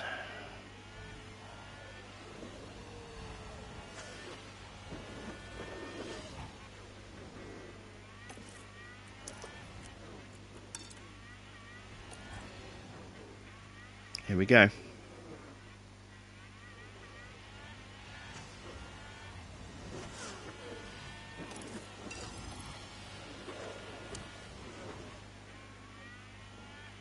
Can I break the train?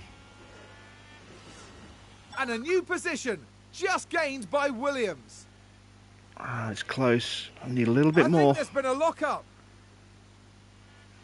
That's a second. Joe is right behind Magnussen. If Joe gets past Magnussen, that'll bring them both back into DRS range. If Magnussen can hold him back...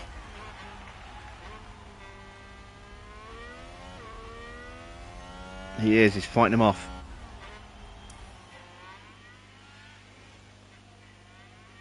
Alright, so we're safe on the main straight.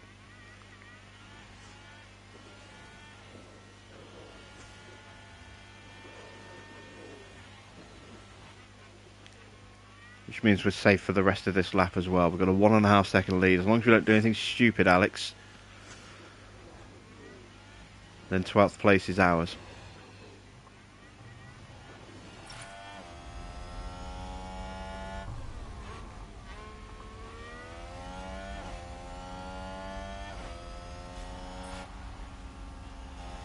Max Verstappen over the finish line and today's winner. Yeah, Max so far ahead of the Ferrari. Look at that, he's 30 seconds ahead of Leclerc.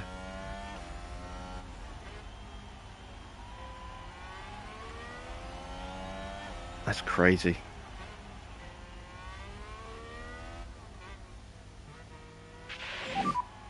We're going to finish 2 seconds ahead of Magnussen. Yes, okay. That's a good result, 12th place. Still no points, but we're getting closer. And with this new floor that we've got, things are looking up. The only downside is a rough race for Teo. A horrible crash in practice that destroyed an entire set of engine components. And then locking up and smashing up his car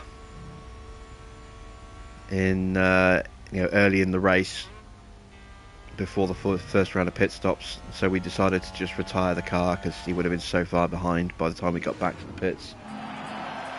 Not great. But we'll take 12th place. That, as I say, that new floor, that's made a huge boost to the car.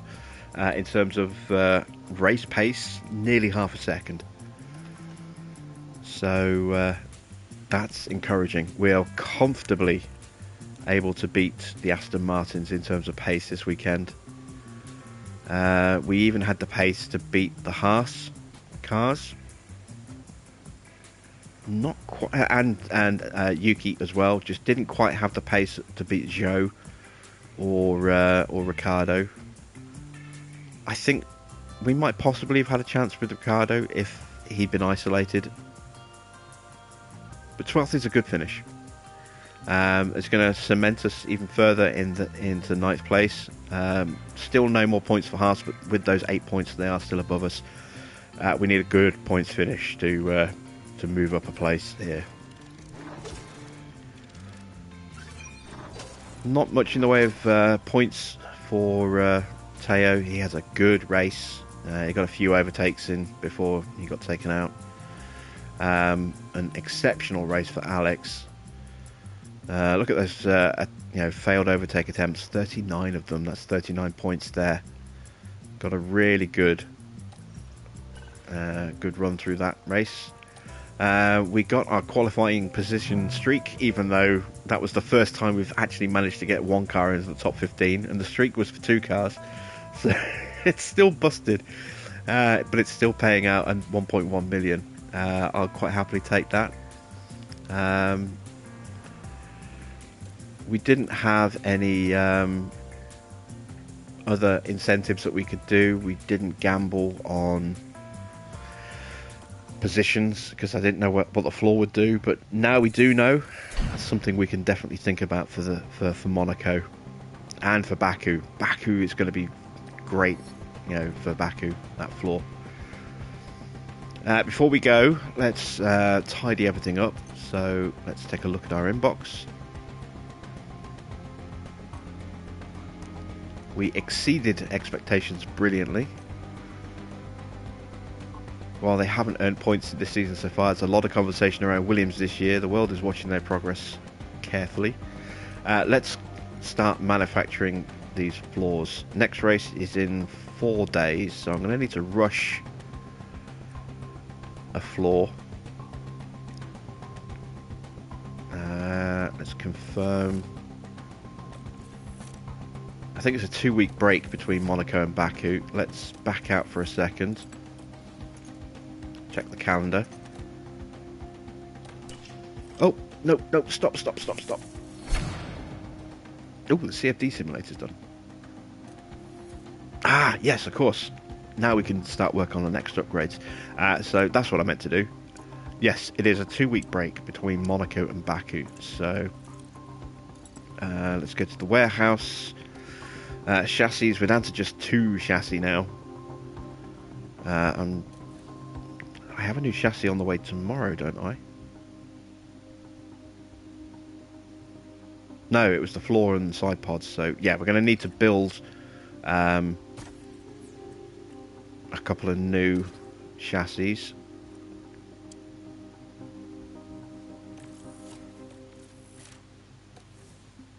Front wings. Oh, we've only got 1 spare front wing.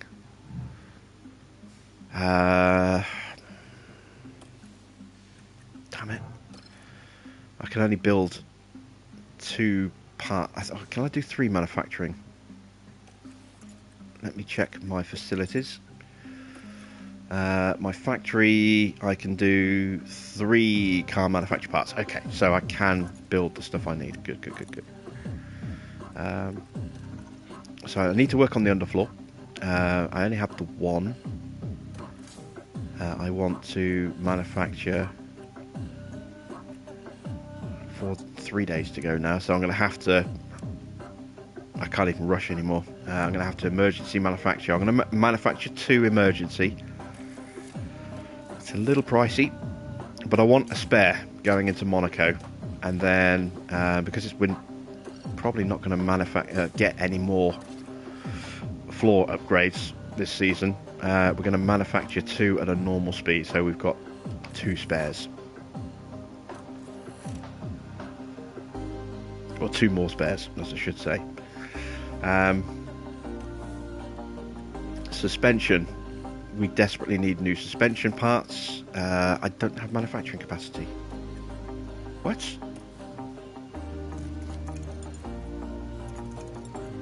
Why not? Car part development. Oh, I'm still making side pods. Ah, damn it. Okay.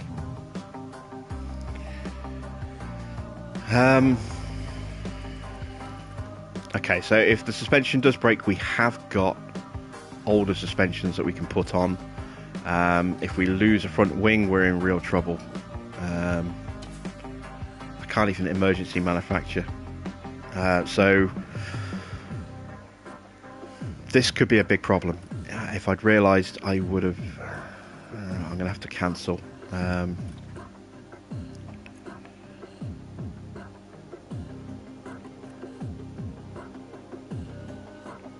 going to have to cancel the chassis project. More important is front wings, because we are desperately short on front wings. We only have 1 spare, and at Monaco there's a good chance we're going to lose at least 1 front wing. So let's do 2 normal.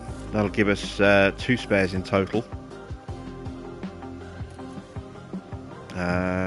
1 in time for the race, and then we'll have an extra spare on top for Baku, which again is another race where we could easily lose a front wing.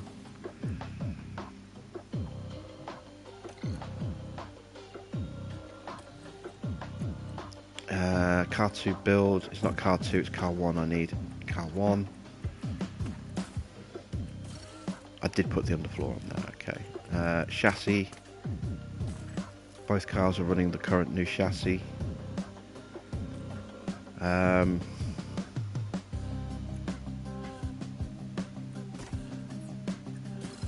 going to take an executive decision here, and I'm going to... Oh, that's quite a big drop. Actually, no, it's not that bad a drop. I'm going to put Teo on the old chassis for this next race. We just don't have enough time to get everything we need manufactured. So that gives me a spare for Alex. If he has a problem in practice. Front wings. Yeah, front wings. There's only 1 front wing. Rear wings. We're okay on rear wings. Side pods. Shouldn't be an issue. Underfloor is being worked on. Suspension. Again, I'm going to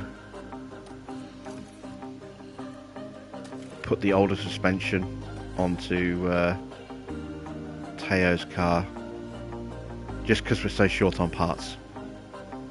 And then obviously we'll try and get the cars spec'd up equally again before Baku. Drivers, do we have points? We do for Alex. Let's improve Alex's cornering speed. Jack doesn't have a point. Let's check our staff. No points for them. Pit crew is now up to 71. Good. We still have a little bit of money left. That's to... Oh no, we can do the team hub. Okay. Yeah, let's upgrade the team hub.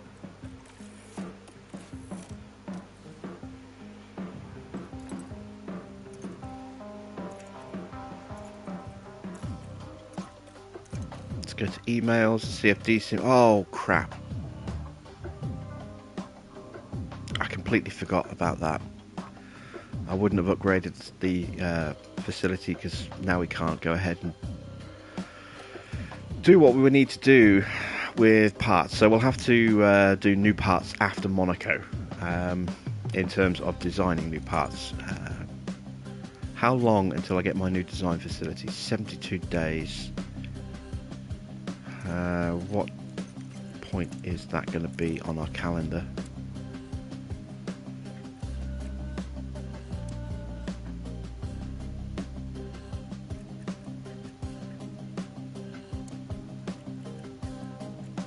Okay, so we're not going to get the new design facility until after Hungary. We will be midway through an ATR period, I think. Yeah, we'll get our upgrade here for a third team, and then we'll have a new period of testing start just under a month later, which will be period 5. So we'll have 2 periods this year where we can run 3 projects. So that might all be research for those last 2 periods. It might just be research, 3 separate research projects each time. We'll see.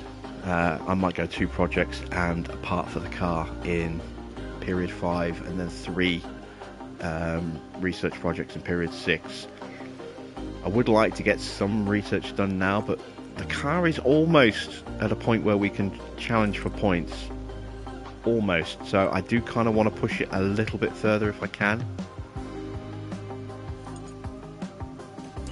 Yeah, we'll have to see how we do with that. Right. Monaco Grand Prix is next.